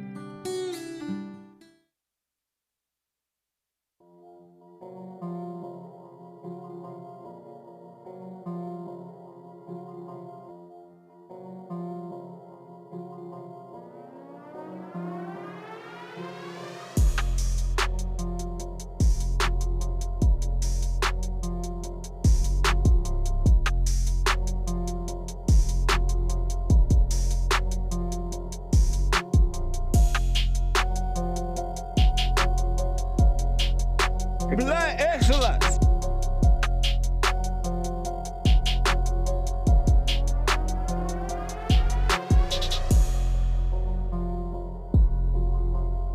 Amazing. What a mess. Announcement. Don't forget to like the videos. I do cameos, shout outs for you. Birthday shout outs, wedding shout out, anniversary shout out, encouragement shout out, whatever your shout out is, I will do them for you. Go to Cameo, CAMEO.com/Jesse Lee Peterson, CAMEO.com/Jesse Lee Peterson. And the Hake Report is coming up. You heard James Hake. Bill mentioned James Hake. Help, James. James Hake, the Hake Report, from 9 to 11 a.m. Pacific time. He's white, and he's on fire. The guy with the good hair and energy and smarts given to him by God. The American Anchor Baby. Right out there, thehakereport.com. And I really want you to notice today when you watch the American Anchor Baby, pay attention. He has a brand new. Now, hey, and the Anchor Baby wonder, what am I about to say? You have a brand new what, Anchor Baby? A brand new song and dance. No, I don't know. A brand new bag. I think you're talking about my haircut. He has a brand new haircut. Hey, haircut. A rock and roll haircut. You ever call someone a haircut? No. Have I called them that? Yeah, like, hey, haircut. Oh, no. Brand new haircut. Check it out today. At 11 a.m. Pacific time. From 11 to 1 Pacific time. All right? It's amazing. And you're going to get energy. You're going to learn so much. It's just going to be all inspiring. You think Donald Trump is all inspiring? And he is. Well, another generation is coming up behind him. The American Anchor Baby from 11 to 1. Let me go to Greg out of Florida. Greg, you are on the air. Hello, Jesse. How you doing this morning, sir? All is well, Greg. I was just going to tell you, I own a pool company. I think I told you that before. Yes. And I work on myself every day. And I had this customer. He always treated me kind of nice. You know, he seemed nice, but I said, well, he promised me about a year or so ago he was going to come over and put something on my house for me. And it never happened. But I didn't say nothing about it. I just figured, well, he's busy or something, or he forgot. He owns a business too. And I said, oh, no big deal. Well, he called me about a week ago and wanted to know if I could service his son's pool. And I said, yeah, I think I can get to it, you know. And he said, okay, I appreciate it. Well, between the next time I saw him and that time, I picked up like 10 customers. God's been good to me. People just walking up and hiring me. And when I seen him yesterday, I had told him, you know, he said, hey, you still going to be able to come over to serve my son's pool? And I said, I'm going to try to work him in, man. I'm so busy right now. And I said, but I'm going to try. I mean, immediately, just like that, he treated me like he didn't even know me. Like I'd slapped him in the face. And I said, Jesse's right. You think you know somebody, and as soon as you don't do something they want you to do, it's over. So I just thought that was a neat experience to, you know, because some things when you say it, I'm like, it seems true. Let me see if it happens. I'm like, yeah, he was right again. And so this guy was a friend of yours, you say? Well, I've known him since he's been my customer. He's been my customer for probably over 2 years. And, you know, he's always, I mean, we didn't ever hang out or anything before, but, you know, he's always come out and spoke to me. Okay, I got you. Yes, sir. And then he had asked, could you go over and clean his son's pool? And you said yes? I told him that I should be able to do that. And he said, okay. And I asked him where he lived, and he told me. And then in between those two periods, when I saw him next time, I picked up, I don't know, 10 or 11 customers in a week. And then when you picked up the 11 customers, in the meantime, you ran into him again, and he asked us, could you still come over and clean my son's pool, right? Yes, sir. And why do you say yes? Because you're giving him your word you would. He is a customer too. Why do you say yes? I did say yes, but I said I'm going to, well, in a way I did. In a way I didn't. And so did you say yes or did you not say yes? No. I told him I was going to try to work him in, which I didn't tell him no, but I didn't tell him for sure yes either. So I can't say I told him yes. I can't say I told him no. And so then why do you, is your company, he is a potential customer, and the father is already a customer. Why do you just say yes? Because it's still a customer. Why do you keep your word with that customer? Because I never told him for certain that I was going to do it. I told him I was going to try to work him in, and he said, okay. And then when I told him the same thing, he said the same thing, but he got mad this time. But this is because it sounds like because you're not putting him first as a customer because you got new customers. Now you're putting his son as a possibility. A customer is a customer is a customer. Mm-hmm.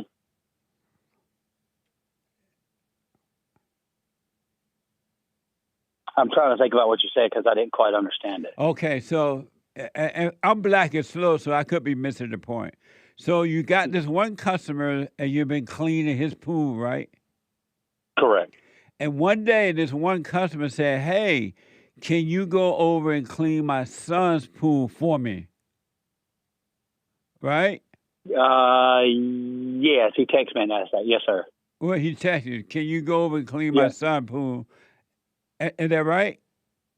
Correct. And you said yes. Is that right? I told him I should be able to work him in. Yes, sir. I didn't just come out and say yes, but I told him I should be able to work him in. Right. Because I'd asked him where the address was. And you said, so that meant, yes, you can pretty much get it done. Am I right? I mean, I guess it depends on how you look at that word, I reckon. But if I want you to go and clean my son's pool, and you said, yes, I can work that in, that's a yes. Is that true or not?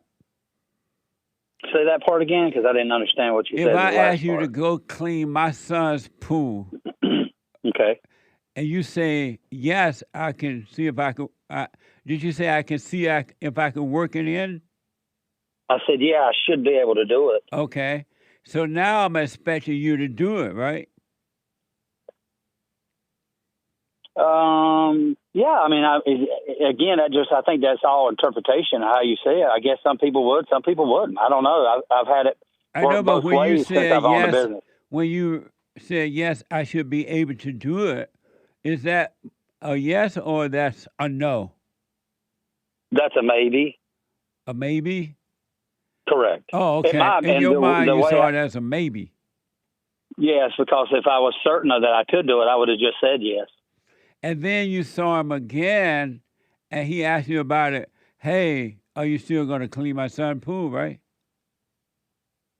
Yeah, he said, was I going to be able to clean his son's pool? And then you said, well, what'd you say at that point? I said, I don't know. I'm going to try to work him in. I got so many new customers in the past week. I'm going to try to work him in.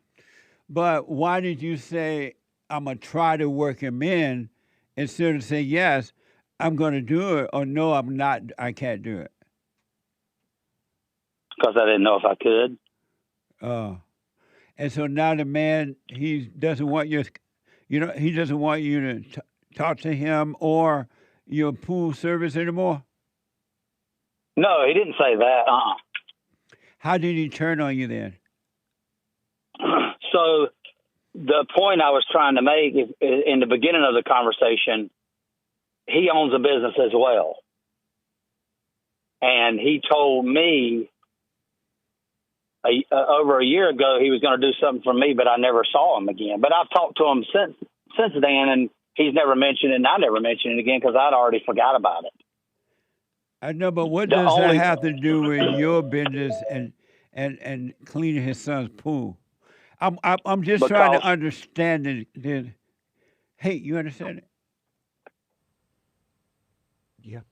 What do you understand about it? It sounds like he, the former customer of his, had made an offer, and then just forgot about the offer to do something for him. No, I'm talking about Greg. And but he started off mentioning that story, and then Greg made an offer to him when he asked for a favor, and then Greg went back on the favor, not able to do it necessarily. You confuse me more. It sounds like they both offered each other favors, and they both went back on it. Greg, repeat everything you said when you first came on the air. Hey, Greg?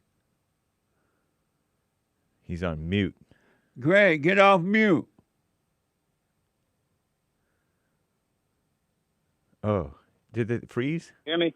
Okay, there it goes. Okay. Can you hear me? Yeah, repeat everything you said when you first came on the air.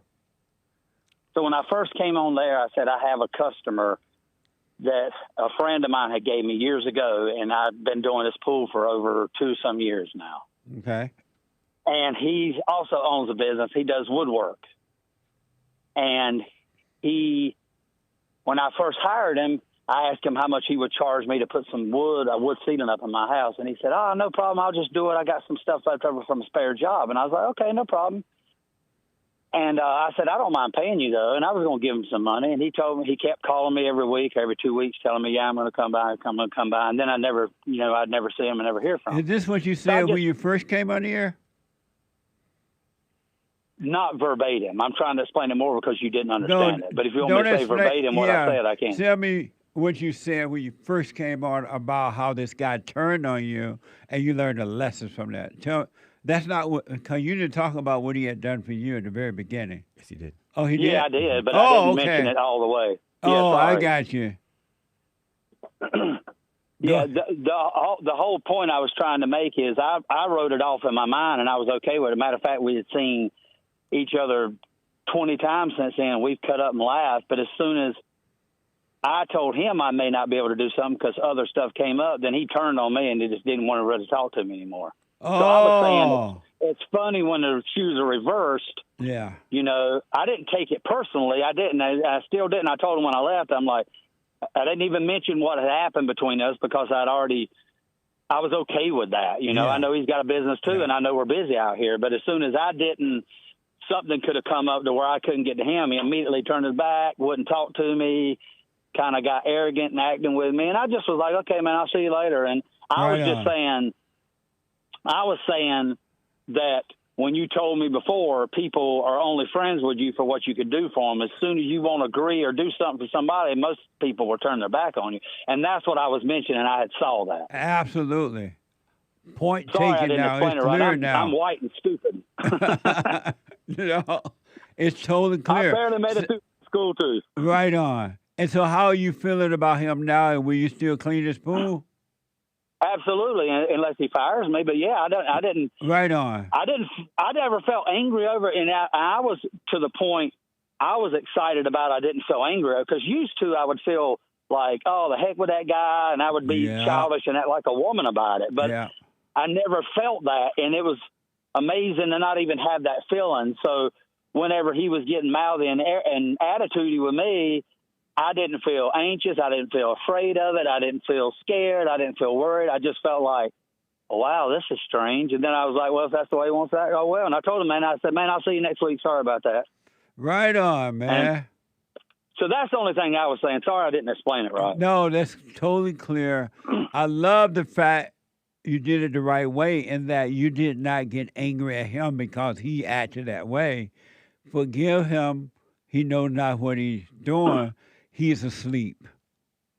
Well, and I felt that spirit in me, Satan, and I could hear him telling me, you know, oh, who does he think he is? He's going to treat you like that? What about what he did to you? And I would fire him. He's just telling me all kind of stuff. And I was like, and when I ignored it and didn't identify with that, thinking, yeah, he did this to me, when I realized there was no me to do it to, and that Satan was trying to get me to identify with the anger he felt from it, then I was like, no, I'm going to go down that path, and I'm not doing that. Perfect, man. So it is, since I've been doing this, you can feel that spirit inside of me. All day long, he is so working on me, trying to get me to overreact. And this person did this, and what about this? And this person didn't call you. And it almost gets overwhelming, you know, riding down the road. But I know that you say sometimes, I've heard you say, the more hell you feel, the closer to heaven you're getting. So I just keep doing it. Yes. The greater the hell, the closer to heaven. That is absolutely true. And what's going to happen, Greg, if you stay with this, working on yourself, just being aware of that thought, it's just a thought. Eventually, all those thoughts will be taken away from you, and you will never have them again. And you'll be a whole person, and you will never be divided again because you will not ever give into those thoughts again. Even if they would try to get into you, tempt you, you will be able to resist them because the power of God will be working through you, and the devil cannot enter into you again. You will never have those thoughts again. And this last thing I'll tell you, Jesse, is I got some, I say it's terrible news when I think about it. I look at it like it was just a trial. A lot of my bills went up in my new house I bought and all because of escrow and reassessing the taxes, and something went sky high. And immediately when that happened, when I read it, I felt fear. Yeah. And then I was like, well, there's no way. Well, I say I felt fear. I felt the fear in me. Right. And I said, there's no way that God's going to bring me a house for every one of my children. I've got a 4-bedroom, exactly what I needed. He gave it to me. There's no way he's going to bring me to the finish line and drop me on my face. So I just got to calm down and know that he's going to provide and give me what I need. And that's the same week 10 more customers came up, and $100 a customer for a month takes up that money that I was going to need for that. See there? Absolutely. And just like that, it was like, so I realized it was the weak nature inside of me going, you know, this ain't easy, but I know the strong nature, which is God, was saying, well, just stay with what you're doing and I'll give you what you need to take care of this. And I was raised by a woman that took control of the house. And I realized when you break away from that, you don't have that mama feeling of, oh, my God, I need somebody to feel good for me. You realize the Father's love is get up and do it. Quit complaining about it and just do it. There you go. And also, now that you're catching those thoughts even more so, eventually you're going to catch the very first thought, and you're going to realize all of your life it's just been a thought. It was never real, but when you're traumatized as children and you lose your identity by becoming angry, and that's when you wake up to thought, you start thinking that those thoughts and those feelings are yours, and that's who you are. But now that you're working on it, Greg, eventually you're going to see it was all just a thought. It was never real. It was an illusion. And eventually, no more thinking.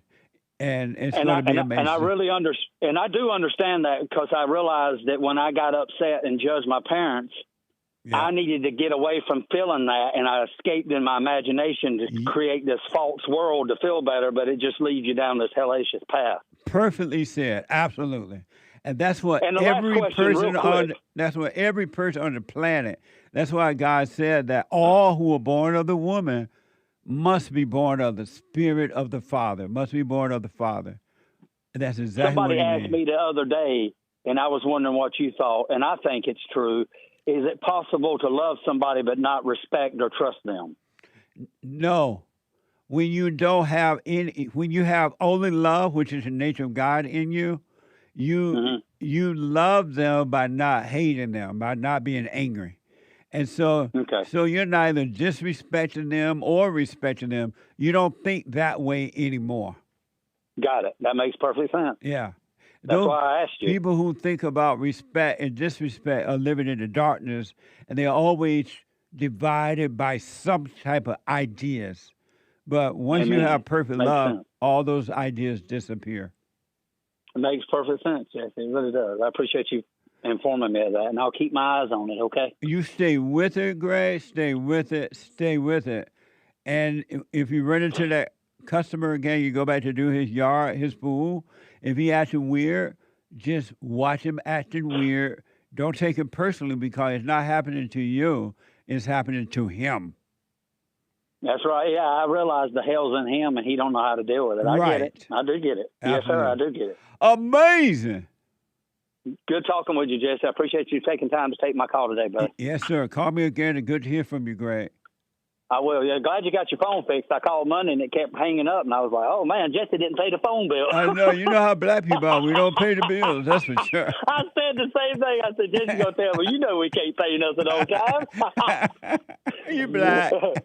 That's right. Love you, buddy. Have a Thank great you, day, too. man. Love you, Greg. All right. Thanks for the Amazing. help, Hank. What? You're welcome. I said thanks for the help, for him helping me, because I was explaining it so dumb. He's way smarter than me, Hank is. Hey, he white. Amazing. He is. I try to learn from him, too. That's right. Absolutely. Thank you, Greg. God bless y'all. You too, buddy. Super. Super chat. Super chats. Cesar Caesar, Jesse, yesterday you asked if people are angrier these days. I say yes, since women are bold and getting in men's faces, men are body slamming women, and the president is getting shot at every other week. What the? Amazing point. Amazing. Thank you. Kevin S. on Cash App, tithe on tip.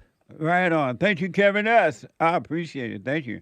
Someone says, good morning, Jesse. You need to practice saying the word Amish. Stop being so black and slow. Amish. I counsel with Amish people now, and it's interesting. Amazing. Did I say it right this time? Yeah. Amish.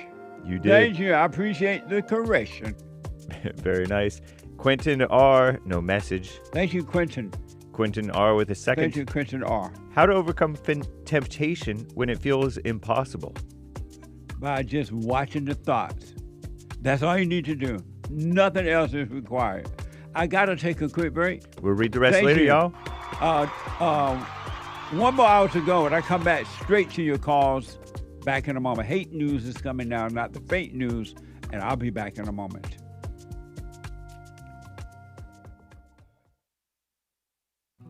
You know, I'm 32 years old now, and I've been clinically depressed since I was 17 years old.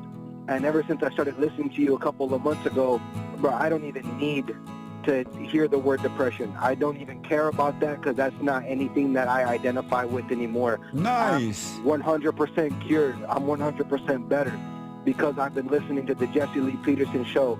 And I can't even begin to tell you how much I appreciate you. And I just can't even, begin to tell you how much I really appreciate the things that you're doing for young men. Young men need to hear this. And young men need to know this message that you're delivering, because it's important. It's vital to their lives, Jesse. I just wanted to let you know that, man. That's amazing. I mean, you made my day, man. When I hear one soul has returned to the Father, it's like 1,000. It's better than silver and gold. So God bless you, man.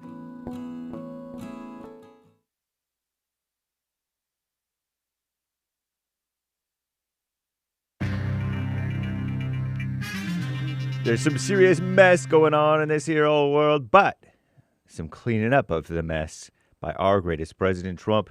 SpaceX is tying Elon Musk's compensation to Mars colonization goal. So if they colonize Mars, then they'll pay Elon. If they don't colonize Mars, Elon gets no pay from SpaceX. Nice. That's how I'm interpreting that headline, actually. I don't know if that's actually what it is. But anyway, the FCC, Federal Communications Commission, is going to review Disney's broadcast license, or at least it was as of yesterday with a headline there, after the Jimmy Kimmel's so-called, I call it, joke about Melania Trump being a so-called, like, expectant widow or something like that. Joking about the death of our greatest President Trump. That's not a joke. And speaking of jokes and threats and wishing ill, ex-FBI Director Jim Comey, we'll call him Jim instead of James Comey, indicted for his 8647, 86 meaning ban or kick him out of the bar, President number 47 seashell post on Instagram about a year ago. They're calling it a threat. I don't know if they're going to be able to get that indictment to stick, but they wouldn't have indicted him if they didn't think that they could get it a conviction, would they? Anyway, maybe I don't have the whole story. But Trump is on Comey's mind even on vacation. If he was on vacation at the beach, maybe he wasn't. Anyway, months after a Operation Metro surge, federal agents are returning to Minneapolis to target daycares for suspected fraud. Very nice. This is ground news headlines for you guys. Mexican man pleaded guilty to impersonating a Mexican man living in America, impersonating Border Patrol agents. He was impersonating a Border Patrol agent, and he pleaded guilty to impersonation to disrupt deportation missions. Wow, shameful. Trump is backing the idea of changing ICE's name to NICE, N-I-C-E, National Immigration and Customs Enforcement. Pretty cool. And Trump is opening up Minnesota's wilderness to mining. Very cool. This is the end of hour 2 already of the Jesse Lee Peterson Show. It is Wednesday, the 29th of April, AD 2026. It has been 2 hours of black excellence, even though we haven't heard necessarily from one black person. But shout out to the blacks. Don't worry, blacks. Manhood Hour is coming up in the third and final hour of the Jesse Lee Peterson Show. And ladies, you are welcome to call in. There is one line open, even during Manhood Hour. Some argue that women are the only ones allowed to call in during Manhood Hour, but that's not the case. Men and women and boys and girls all allowed to call in to the Jesse Lee Peterson Show, even during Manhood Hour. All right, we'll get to more of your super chats, calls, and more great stories is the plan, man. But it is hake news, not fake news. Tuesday, the Federal Communications Commission, according to Ground News, ordered Disney to file early renewal applications for its 8 ABC-owned broadcast stations within 30 days, for forcing an accelerated review of licenses not scheduled for renewal until 2028. FCC is citing ongoing probe into Disney's DEI mess practices, diversity, equity, and inclusion. Critics argue the timing reflects President Trump's demand Monday that ABC fire Jimmy Kimmel over an quote-unquote expectant widow joke. I still haven't heard the joke, so I don't know what the thing was. Democrat FCC Commissioner Ana Gomez called the order unprecedented, unlawful, and going nowhere, stating it is a political stunt. Legal experts note the FCC has not revoked a broadcast license in more than 40 years. 4-0. Disney faces protracted legal battles, likely, as analysts suggest the company will cite the First Amendment protections against content-based regulatory retaliation, imposing substantial defense costs while creating precedent for government authority over broadcast media. The conflict signals an intensifying pressure campaign by the administration against major media outlets. We'll see what happens. I'm James Hake. Now back to the Jesse Lee Peterson Show. Manhood Hour, Hour 3.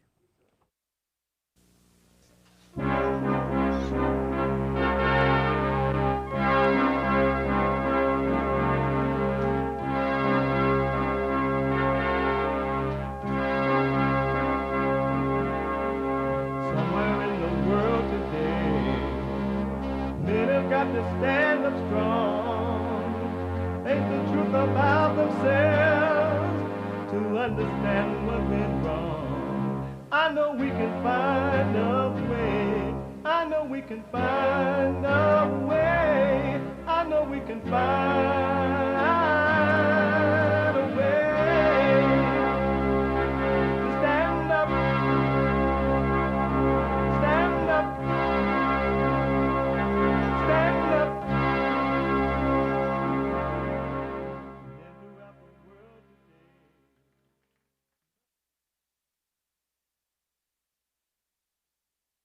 Uniting the races with truth instead of dividing them with lies. We are also rebuilding the family by rebuilding the man. I am Jesse Lee Peterson. Good morning. You can get involved by calling 888-7753-773, 888-77-JESSE. And my biblical question, where are you seeking to exert yourself? Where are you seeking to exert yourself? Know thyself. We have every way that you can watch and support the show listed on jesseleepeterson.com/show, jesseleepeterson.com/show. And if you're running around, you can podcast the show, but you still can listen on your phone. It's been made possible. He made it possible. By calling the listen line, you can listen live, move it about.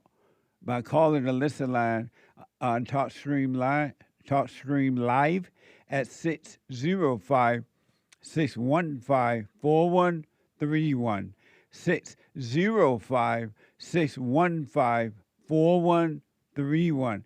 And to donate and have your comments read out loud, go buy me on coffee.com/JLP Talk. Buy me on coffee.com/JLP Talk or Bond JLP Cash App. Bond JLP Cash App. It's Wednesday, third hour of the show today. We are pointing people back to the Father and walking in the order of God and Christ, Christ and man, man over woman, and woman over children. That's the order. Nothing else is going to work but that. So this hour, and we take all call, but it is Manhood Hour. What is a man? What is a man? It's an adult human male. Manhood, Hillary or President Trump? I voted for Hillary Clinton.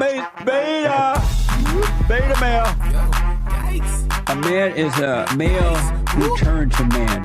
Alpha male. Live right, be right, and lead the way. Great sense of loss tonight in the East Village after a gunman shot and killed a beloved deli worker last night outside the business his family owned. The city just didn't feel safe anymore. Abdul Salah himself spoke with Eyewitness News a year ago, saying he worried about violence against bodega workers he'd seen on social media. Tonight, the organization is wondering if the person who shot Abdul Salah was someone who shouldn't have been on the street. How does this happen? After 35 years with the Cincinnati Police Department, the last 3 as chief. There's your problem right there. Well, you don't see that on the video. I have that video. How does that equal him picking her up, dropping her on her neck, and then stomping on her head?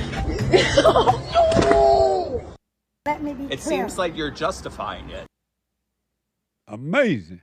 A spiritual battle. A spiritual battle. A warfare between good and evil. And you don't know the depths of the hold that evil has on your thoughts. You don't understand that until you start to overcome it. You don't understand that you are completely controlled by evil. That's why you don't have love. You're like judgmental, resentful, nasty, vicious. You don't love your enemy, you hate, because you are being controlled by the spirit of evil, and you call it good.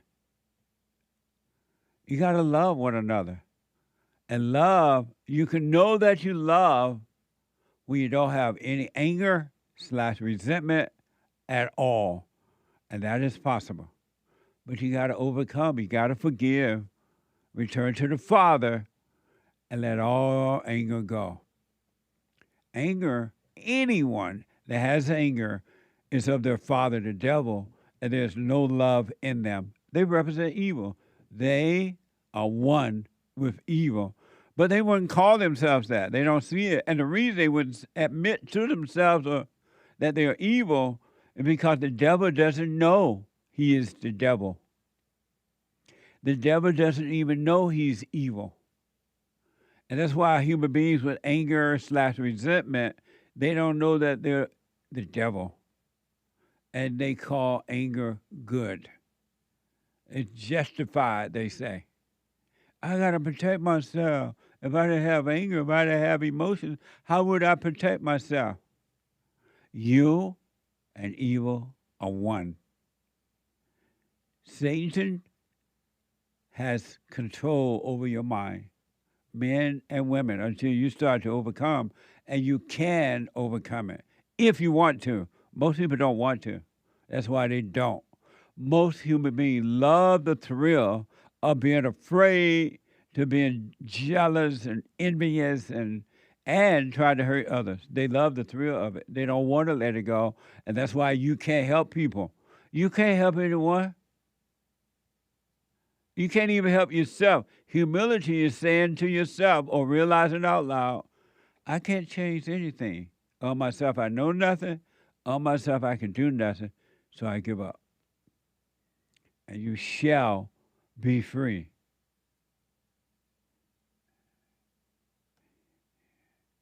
(888-77 Jesse). Let me go to the busy phone. Garrett is out of Wyoming. Garrett, you are on the air. Hey, Garrett. Garrett. No, Garrett. Hey, sir, can you hear me? I can now. Come straight. Are you on a Bluetooth or something? No, sir. Okay. Go ahead. I can hear you now.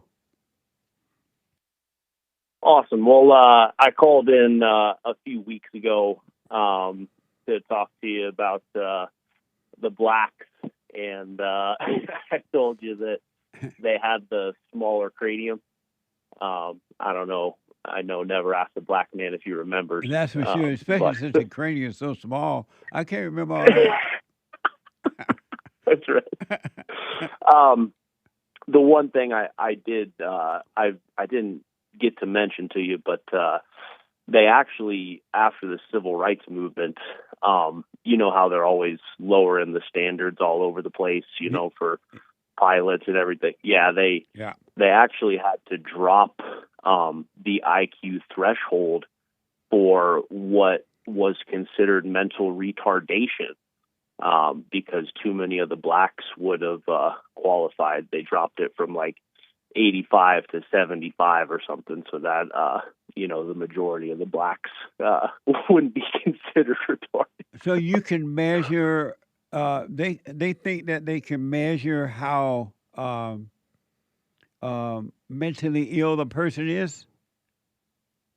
Yeah, IQ is essentially the intelligence quotient. It's essentially you know, how intelligent a person is, like their problem solving skills, kind of their ability to communicate. But IQ is an illusion.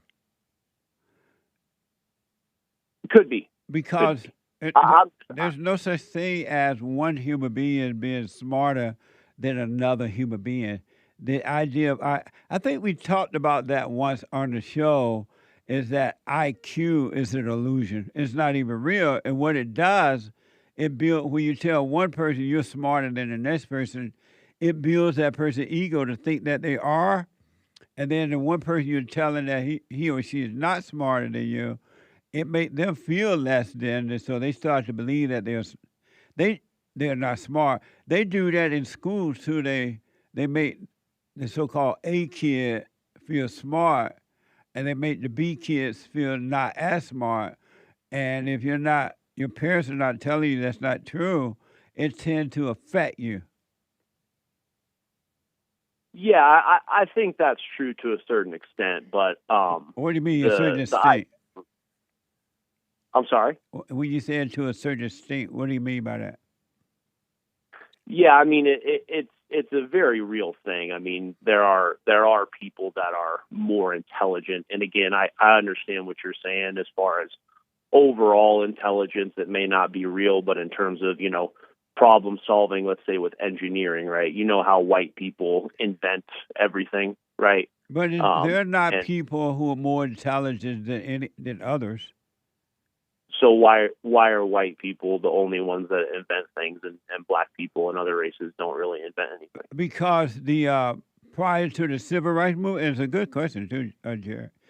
Prior to the civil rights movement, black people were inventing and doing amazing things, but once they gave up the parents, especially the father, and then they started to rely on the government, and then they started to tell them that they were victims and blah, blah, blah, they just gave up. They stopped thinking for themselves. They stopped doing.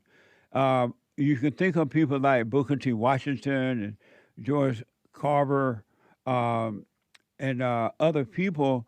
That was prior to the takeover of the civil rights movement. They just stopped thinking for themselves, Jared. It's not that they don't have if they return to individuality, they drop the anger and they start thinking for themselves, you will see some amazing things, but most blacks are never going to do that. No, and I again, when I called in last time, I agree with you. I think the civil rights movement played a huge role in that, but even before the civil rights movement, black people weren't inventing anything. Like the people you just mentioned, Booker T. Washington and everything, they were just more like philosophers, right? They didn't. No. I'm talking about George Washington Carver invented the peanut butter thing and other things as well, and so did Booker T. Washington. He founded Tuskegee Institute, and he was able to really, as a matter of fact, the black army people, I forgot what they were called, Tuskegee Airmen. They came from the they came out of the Tuskegee Institute. So I got to run because of time, but black people did very well until they stopped thinking for themselves. Thank you, Jerry. I do appreciate it because of time. Let me go to Houston and talk to John out of Texas. John, you are on the air. Thanks for taking my call, Jesse. Yes, sir. So the company that I'm working at, I've been working there for 1 month. Uh-huh. And they're training me in a trade. Okay. The company's having some shakeups. Like, I'm not going to get into it, but Are you on you're not on Bluetooth, is he? Are you, John? Yeah, why don't you come back to me in a little bit? Hold on, John. You sound like you're in an empty room and there's a lot of static going on for you. Hold on. Oh, you want me to come back to you? Hold on then. I'll come back to you. Let me go to Brady out of Arizona. Brady, you are on the air. Yeah, good morning, Jesse. I wanted to bring up a thing that a lot of black people don't want to talk about. And the reason that they're in the positions that they're in today in the workforce was affirmative action, which was reverse racism against the white man again. And just take, for Minnesota example, I remember when I was there in the 90s, nobody got a job for 10 years in the business environment because of the Great Replacement. So you have people today that were low educated that are still in power today, and you wonder why this country's failing. You talked about Section 8, the father out of the household for the black people and the white people. Well, what do you think's going to happen? You got uneducated people running this country. You got welfare running rampant. and a government that does not know what they do and supports Israel, which is not our number one ally. It's God's worst enemy. What's God's worst enemy? The Israeli regime of today under do you love them? Milakowski. Do you love them? No. Then you're God's worst enemy. The man or the woman without love is God's worst enemy because that will make you a son of Satan. I understand that, but I don't. Why Why don't you overcome your hate for them? Because they're trying to destroy Christianity. Hold on. Why don't you overcome anger, resentment, so you can show what real Christianity is about? Because no one can destroy real Christianity. That's ridiculous and impossible. Why don't you? Do you see that you're the enemy of God by hating your fellow man?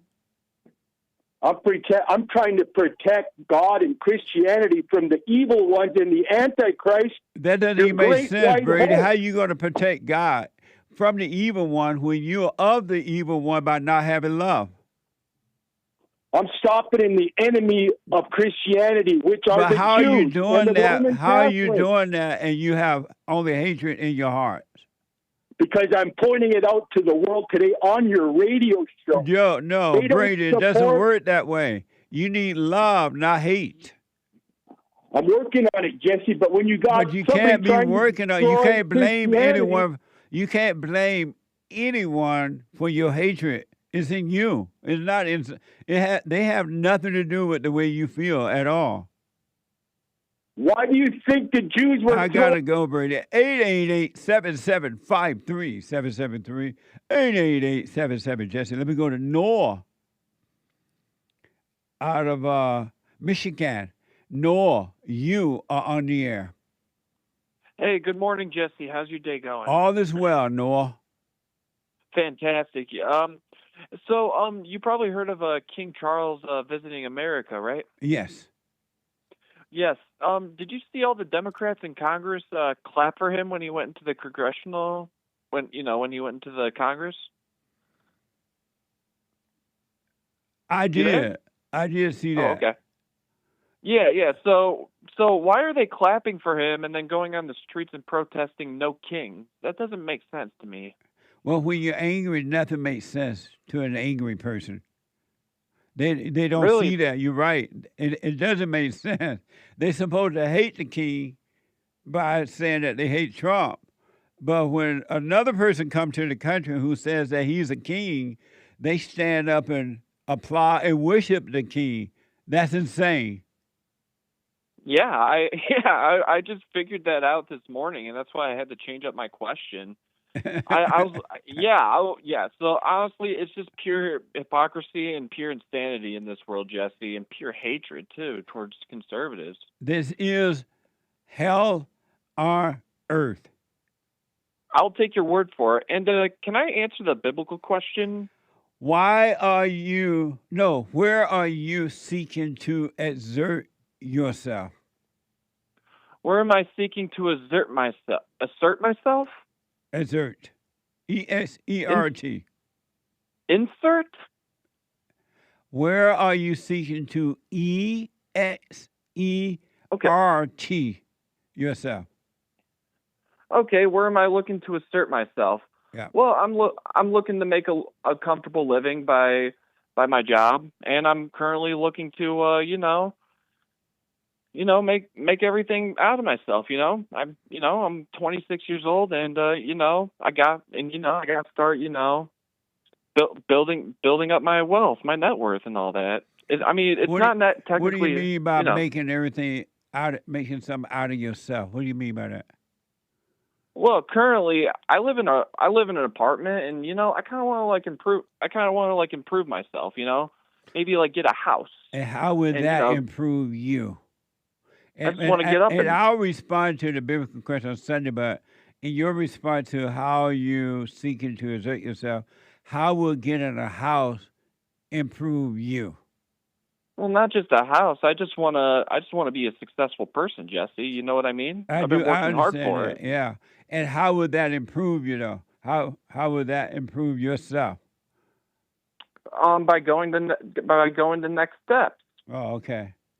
Amazing. And the next step is to have a family. I mean, I know that you're against marriage and all that, but I'm not against marriage at all. Why you say that? Oh, I thought you said getting married was a bad idea. No, I never said that.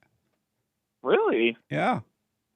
Oh, okay. I thought you had like a negative view on marriage, especially all thoughts are all lies all the time. Okay, I only said that because you said I can't even remember I can't even paraphrase it.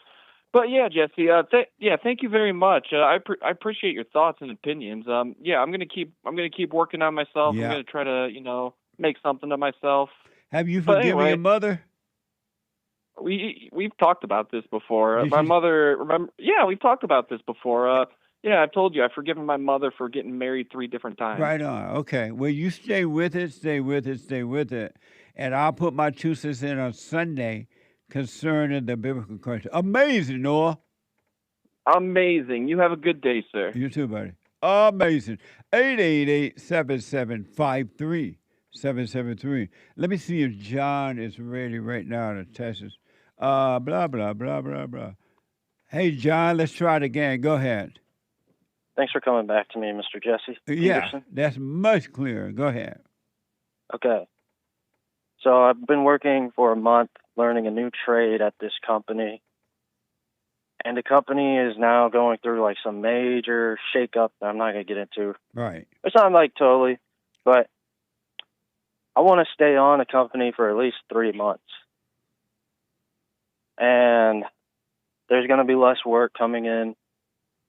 And I think maybe a coworker is going to go off, which is fine because I don't need the coworker there. And the coworker, and I'm starting to flare up with my anger, though. Passive aggressively, I've been kind of like thinking, not really thinking, but I just kind of have said, oh, well, he's on his phone all day. I don't know, but I've kind of been like almost wanting to just like quit right now. Just quit. But look, I haven't yet. But, I've been sort of, getting passive aggressive in my, I'm not sure what's going on. It's all hidden from me. And your question for me is what? So I did pledge sort of that I was going to like not abandon ship. And I was wondering if there's fewer jobs coming in, should I be looking for another job?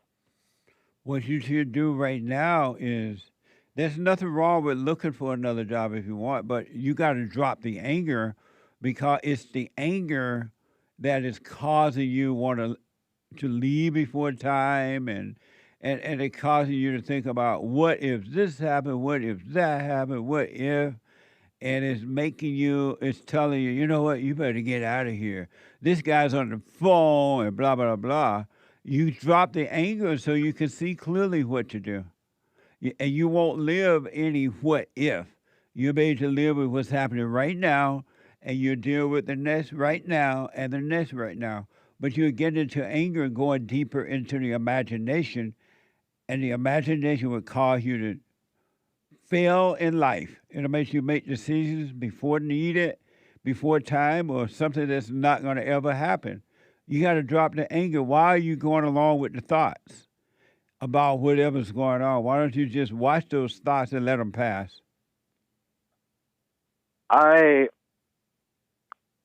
So the day before yesterday, there was a job that we were doing, and the job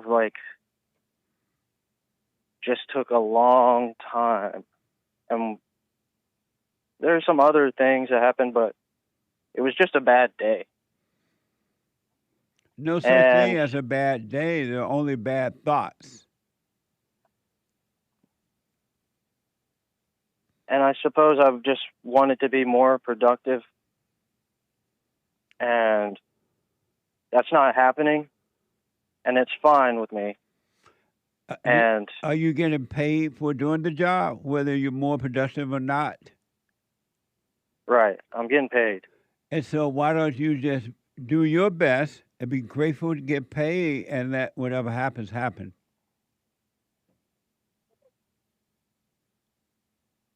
I am doing my best. And so I called you for just a little counseling, and then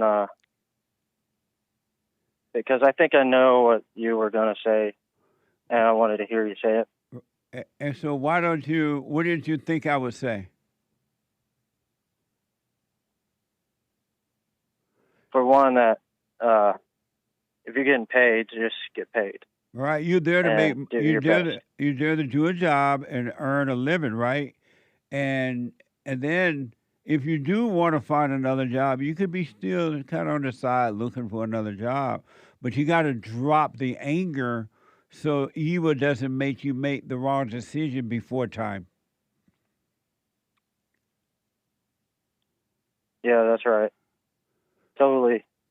Are you doing the silent prayer jar? That's another thing. Yes, I am. But now, like, with like getting to this morning, like I just got up real slow. I did the silent prayer, but and I've been to like getting real slow to get started on the day to day, which is not like me. Right, because you're giving into the darkness, you're giving into anger, and it's draining you all your energy and everything. That's how I feel. So I've just sat and not acted on it, and I've just dealt with it as it comes in the present. Yeah. Let the thought go, Johnny. You'll be free of it. And you let the thought go by just simply being aware of the thoughts. And then get up and do what you need to do anyway. And eventually, you allow the light to destroy the thought, which is darkness, and you shall be free. But if you give into it, it's going to destroy you, John. All you're doing is giving into the thoughts, and you're calling them you. You still think that you are the thoughts. You don't know the wickedness and the control that thoughts have over your mind, and then it bring on these emotions, and you carry out the act because you believe in what they're telling you. It's interesting. I see like two things. Okay. Well, like I told you that it's all being hidden from me. Yeah. But at the same time, like I'm seeing I'm seeing different, like a new perspective. And then at the same time, like there's something else that's hidden from me that's trying to like drain my energy. Yeah. Just be aware of those thoughts. That's what's happening. And your new life is opening up for you. You have a little light. And if you stay with it, it's going to get brighter and brighter and brighter, and you'll be fine. But you gotta, don't go with them. Don't call them you. And don't forget about, I feel mad. I feel this. I feel that. There's no I, you. There's no I. Yep. So try to don't go along with the thoughts and see how it goes, all right? Yeah, I believe that it's going to be amazing. That I can't even imagine what it's going to be like. Hold on, John. Hold on. Can you hold? Yes. Hold on. I got to take a quick break. The stretch off is open on peels.net. Right.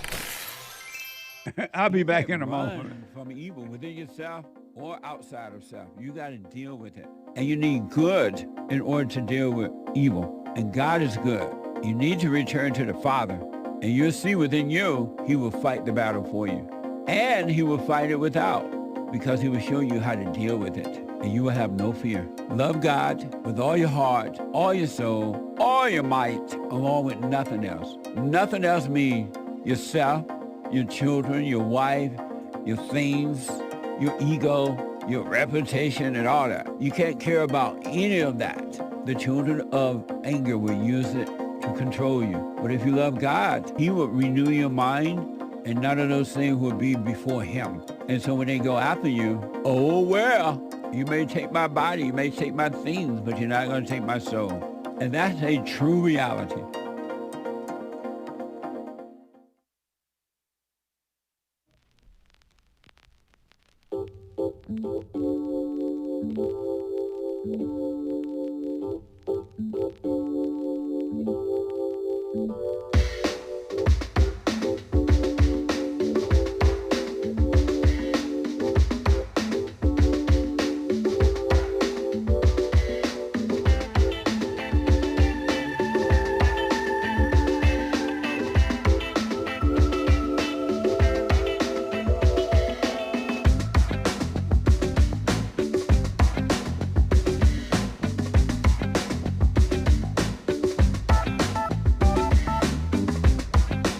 Okay, welcome back. 888-7753-773.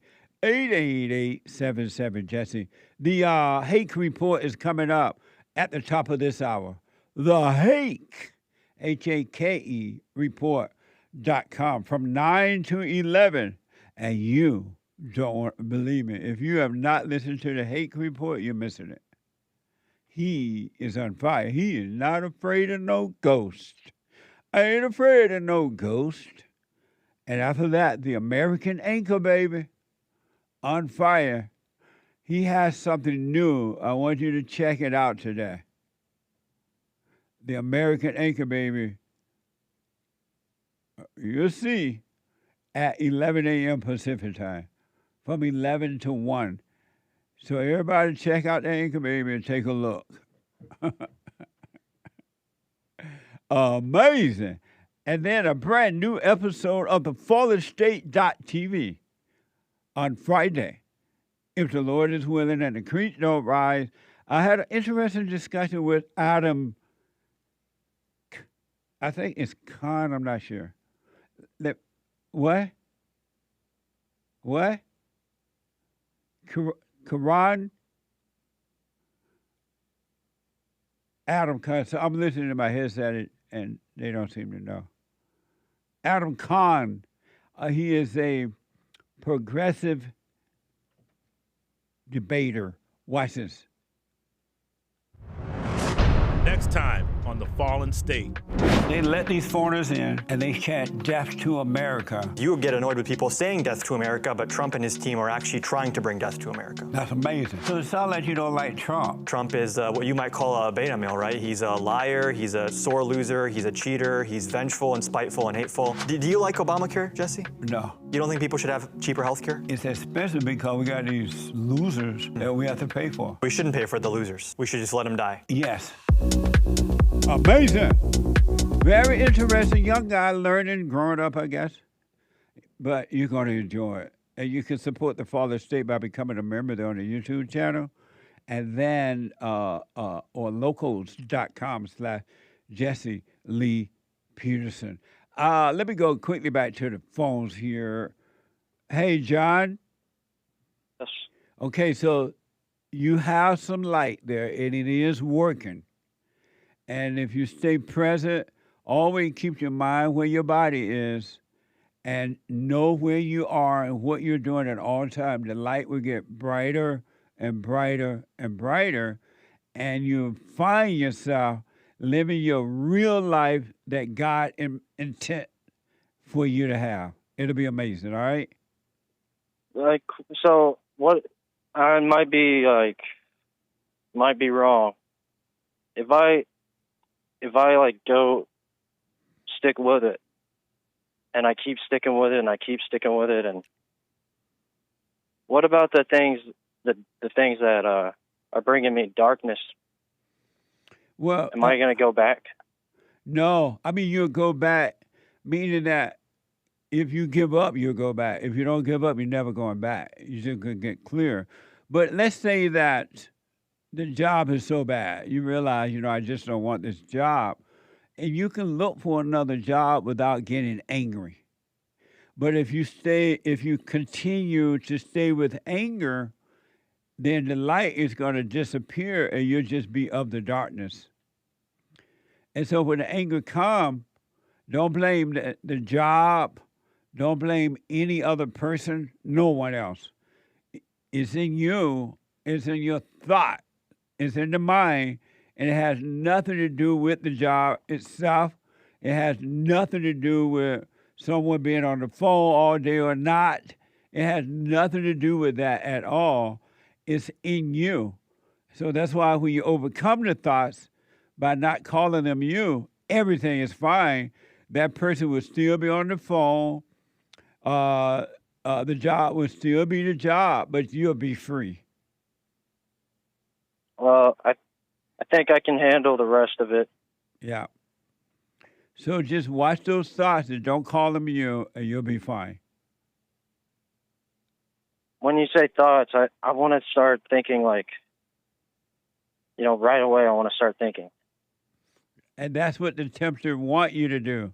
He does not want you to let go, because when you let go of thinking, you only need thoughts, John, to do your job, to prepare your meal, to drive your car, to do practical things like that. You don't need thoughts for any other reason than practical reason. You don't need thoughts to think about your past or your future or what you have or don't have or what you think of yourself or what others think of you. You don't need those thoughts. I'm lonely, I'm this and I'm that. All those are not true thoughts at all. Right. Those thoughts have been attached, and then I kind of turn into rabid dog. Yeah. We can't give the dog food without getting bit. But that'll change, and this I promise you, if you continue to just watch them and do nothing about them, and just watch it, go about your day, go about your life, they will all be taken away because you're no longer identifying with them. So you're not giving them life. You're not reacting. You're not blaming anyone else, and you'll be fine, I promise you. Just stay with it. Well, I got to get to work, Jesse. So, okay. And I'm going to get to work on the truth. Well, you stay with it. You'll be fine, John. Appreciate it. All right, buddy. Thanks. All right, 888-77 Jesse. Let me go to Sky out of Virginia. Sky, you are on the air. Hi, Jesse. Hey, Sky. How are you? All is well. I was just calling for advice. Okay. Just advice on, I work in corrections. I work in law enforcement, and I've been working in corrections for maybe about 8 years. However, I've been running into the same issue of just workplace professionalism. Let me just say this. Don't say where you work or the name of the company or anything, all right? Nah. Okay, go ahead. I just don't know how to deal with workplace unprofessionalism. It's I know what you mean. Yeah, I'm black. You know what I mean? She's black. Yeah, it's just, I've worked at several different facilities, and they all just have the same type of thing going on, where it's just just ghetto, unprofessional, just not they're not really at work, they're more so in the hood somewhere, or I don't want to be rude, but you know what I mean. Yeah, I do. You do. And it's just been such an issue for me because like I said, I've been working in this field for about 8 to 9 years, and within that span, I've been to maybe 4 or 5 different detentions or jails because it's just the same thing everywhere you go. and it's not. It's just retaliation. It's just real cliquey. It's very unprofessional. Even like the jargon, you know what I mean? Telling people to stay in their lane and mind their business, and just unprofessional. And it's to the point where it's like really uncomfortable for me, and I'm like losing hope because, it's not like this is what I want to do because I love to do it, but I've been doing it for so long, and leaving this would be kind of difficult. So I just need advice because it's just driving me crazy. And so your question for me is what? Just advice on like how to deal with workplace unprofessional people. Like I'm doing the silent prayer. Stop judging them. Stop judging them. Yeah, they're blind; they can't see. As long as it's not affecting your work, you're doing your job. You'll be fine. Stop judging them and let them live. As long as they're not affecting you physically in any way, let them live and do what they want. They want that kind of life. They want to be miserable. They want to be the way they are. So leave them as they are, knowing that that's the way they want to be, but don't judge them, and you just go there and do your job. Right. I mean... there were times where it did affect me, and I had to leave and go elsewhere because it's just... Did it protect you? Did it affect you physically? No, not physically, but did it stop mentally. you from doing your job? It got to that point, yeah. But how did it affect you in doing your job? How were you affected? I just don't know how to deal with people who seem like they're just out to... It's almost as if the people, they know that you have things going for yourself, and they live in jealousy, and then they do things to try to attack you, start rumors, and start being in cliques, and start... But how are you personally being affected? Mentally, because I hated going into that environment and just knowing that every day is something. And that's your problem. You hate it because there's nowhere on the planet that you're going to go and not have to deal with people. You got to deal with people, and you deal with people by not having an opinion about them. Let them live the way they want to live. You go in there, you be of love, and you'll be fine. You're hating them and hating the way they act, and not being professional is affecting you, and it's going to make you lose your job. You're going to leave before time, or you're going to get mad. You're going to do something that will get you fired. But can't you live a life without judging? Yes, I can. Well, why don't you do that? Yeah, I mean, yeah. I just started a new place, and I know, but you're going to go from place all over again. You're going to go from place to place as long as you're reacting and judging. Why don't you stop judging? Right. I find myself having to make myself smaller, if that makes sense. No.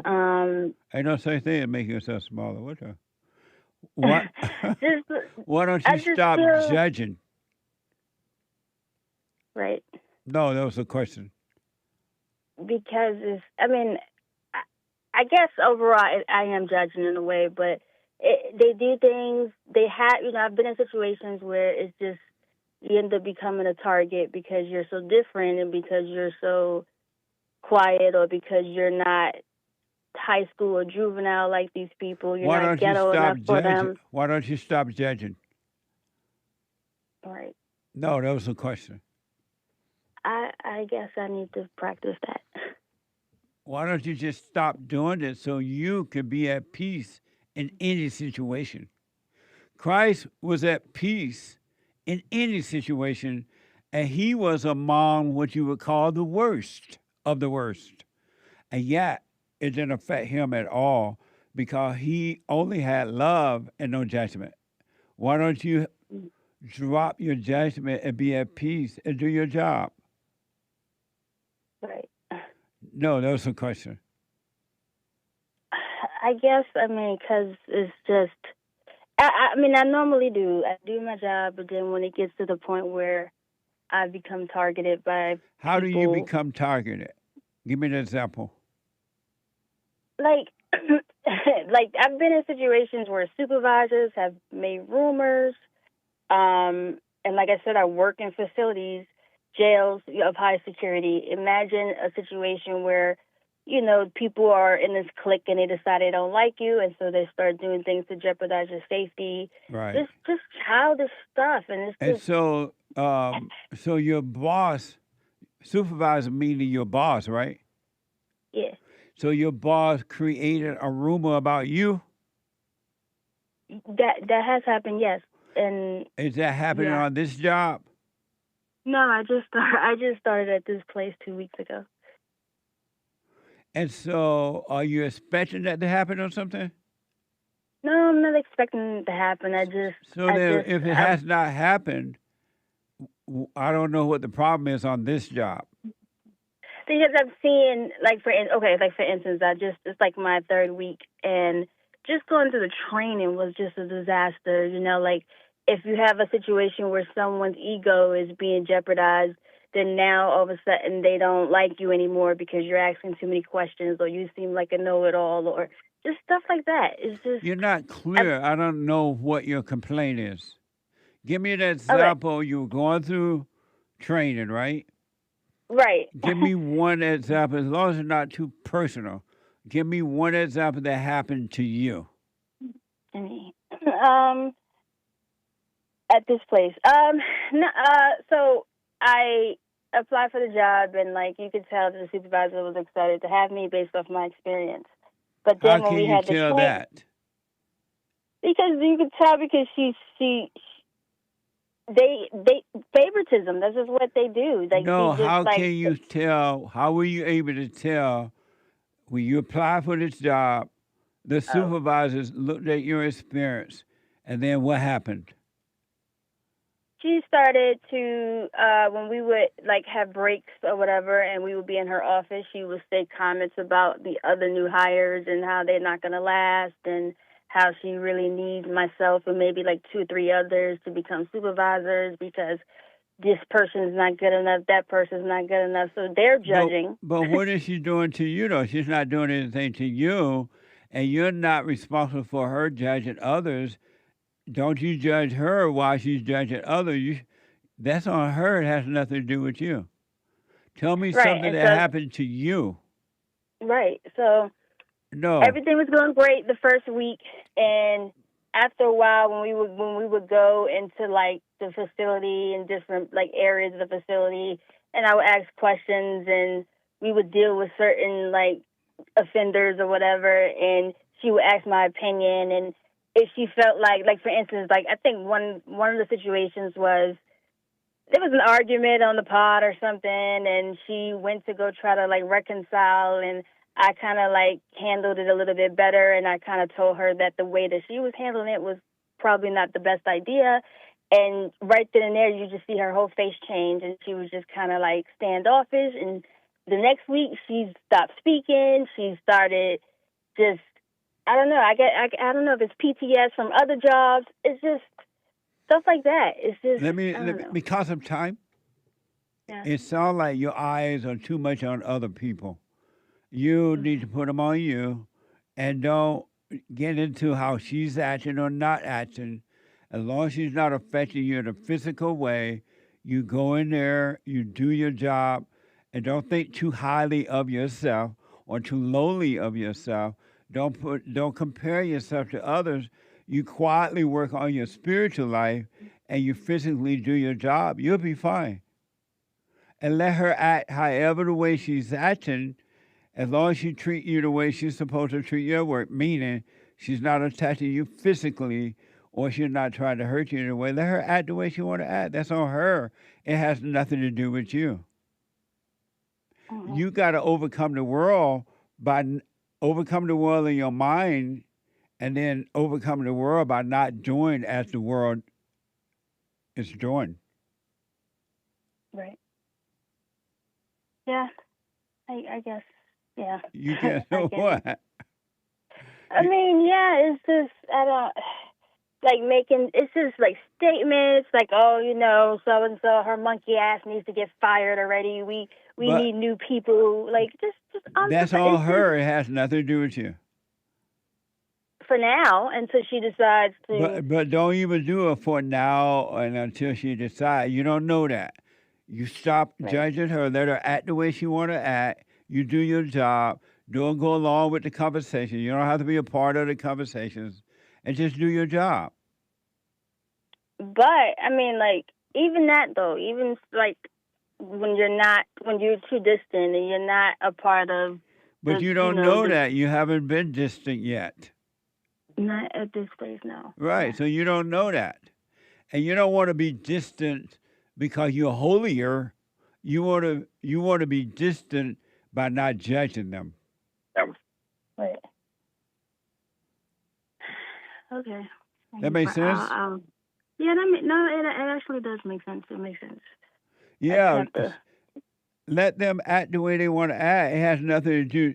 They have a right to be wrong. And you have no right to judge them or yourself or anyone for any reason. Right. Okay. That makes sense? Yeah, no, it does. And I'm going to try to This sounds like a brand new job. Go there with a brand new attitude. I'm not going to judge these people. Let them act ghetto. Let them do what they got to do. They can't help it. That's what they want. And then you do your job and you be polite and you go home at the end of the day, you'll be fine. Yeah, I mean, I because I have been through this so many times, I've pretty much figured out the cheat code is to work at night, where it's less people, less workers, so that's No, the better, cheat code is not to judge. Stay present. That's the cheat code. Okay. Stay present. Okay. Because even at night, you're going to run into bad people. Yeah. Stop judging and see what happens, all right? Okay. All right, let me know. All right. Bye. Okay, bye now. Super. Super chat. Super chats. Biggie Bollock says Shapiro, as Brian Shapiro, was out of line attacking Jesse last week. Oh, on the fatherstate.tv. Check it out. Indeed. Thank you. Bree K bought 5 coffees with no message. Thank you, Bree K. Someone, 5 coffees. While I was searching but not finding, I found one upright man among 1,000, but not one upright woman among them all. Amazing. Thank you. Fazul, it's a Bible quote, by the way. Right. Fazul, evil left, bites the hand that feeds them every time. Amazing. Thank you. 77 Market on Rumble Rant. You got to know how to rumble. Wishing everyone a great Wednesday. Thank you. You too. I wish that for you as well. Waylon 1 on Rumble. Jesse, I've been categorizing my thoughts on a mental chalkboard. It allows me to observe them for what they are. It's a tool, this mental chalkboard image, and so far it's working well, he says. Amazing. I wish you well. Adam on Cash App. Hee. I loved the MJ movie, Jesse. You should see. Amazing. Thank you. Adam. Marcus G. Brady Bunch over here is worried to boot everyone and they mama except himself and his hate. The MJ movie is the Michael Jackson movie. That's right. Okay. Michael. What was that? Brady Bunch over here is worried about everyone and they mama except himself and his hate. We love everyone over here, buddy.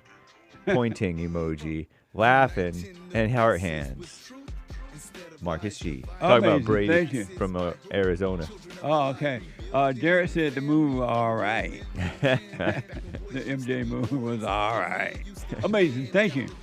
John Z. No message. Thank or you, just John. Ellipsis. Thank you, John Z. Thank you kindly. And just let me double check over here. It looks like that. Thank you all. Let me just double check on pill.net. Hake gifted the can and others over there supporting. Thank you as always. Thank you all. Thank you guys. I do believe, I could be wrong. That's all for now. Amazing. Thank you all so much. So we are back on the phones again. It wasn't our fault. It happened with the company, the phone company. They had some type of computer glitch or something wrong. You know how that is. They finally got it restored, the phone. The office phone is working up again, as well as the call-in phone. So all is well. Listen, folks, stay with it, stay with it, stay with it. You're going to see, if you stay with it, the control that the wickedness have over you by way of thoughts. When I say all thoughts are all lies all the time about anything, that's not a joke. You got to drop the thoughts. Thoughts are of the devil, of evil spirits, all right? And it made a home in you. Drop the thought by dropping the anger. Forgive your mothers and your fathers, and all will be well. Rick out of Hampton, Brian out of New Orleans, and the caller just dropped. I'm out of time. Tomorrow is Bible Thought Book Thursday. Drop the anger, folks, and be free. Come out of your prisons of your own mind. Hate Report is coming now, and then the American Anchor, baby. And thank you for your support. Oh, Billy is today, huh? I forgot to mention Billy. Punchy TV. Check out Bill at 2 p.m. A live episode at 2 p.m. on Punchy, PUNCHIE.TV. All right, folks. Take care.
The views, information, thoughts, and opinions expressed during this show are the individual's own and do not represent the views, thoughts, and opinions of the JLP Network or Bond. Their appearance on the program does not imply an endorsement of them or any entity they represent. The material and information presented here is for general information purposes only.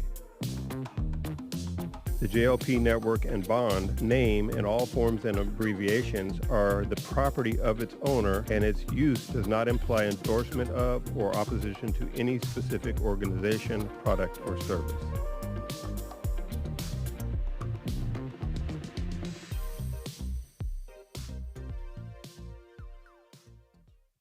Hey, listen, before I ask my question, I want to thank you so much. The silent prayer, you know, I'm 50 years old. At home, we have a 16-year-old, 14-year-old, and a 10-year-old. And I got to tell you, introducing the silent prayer to my family, instead of just sitting down and saying the same old prayer over and over again before we eat our meal, to just be silent, bringing all thoughts into captivity. Brother, that has been such a huge, huge blessing in our lives. I just want to encourage anyone to try that out. It's amazing to look around after we've done our silent prayer before we eat, to see the excitement in my kids' faces, like, oh yeah, Dad, I had a bunch today. Or the other one will be like, yeah, you know, I had a couple things that I've been thinking about. It really takes root, Jesse, and so I want to thank you so much, and ever since then, it's been absolutely amazing. So thank you so much. You're welcome, Tony. Stay with it, stay with it, stay with it. You're going to know God and his love. It's going to be amazing.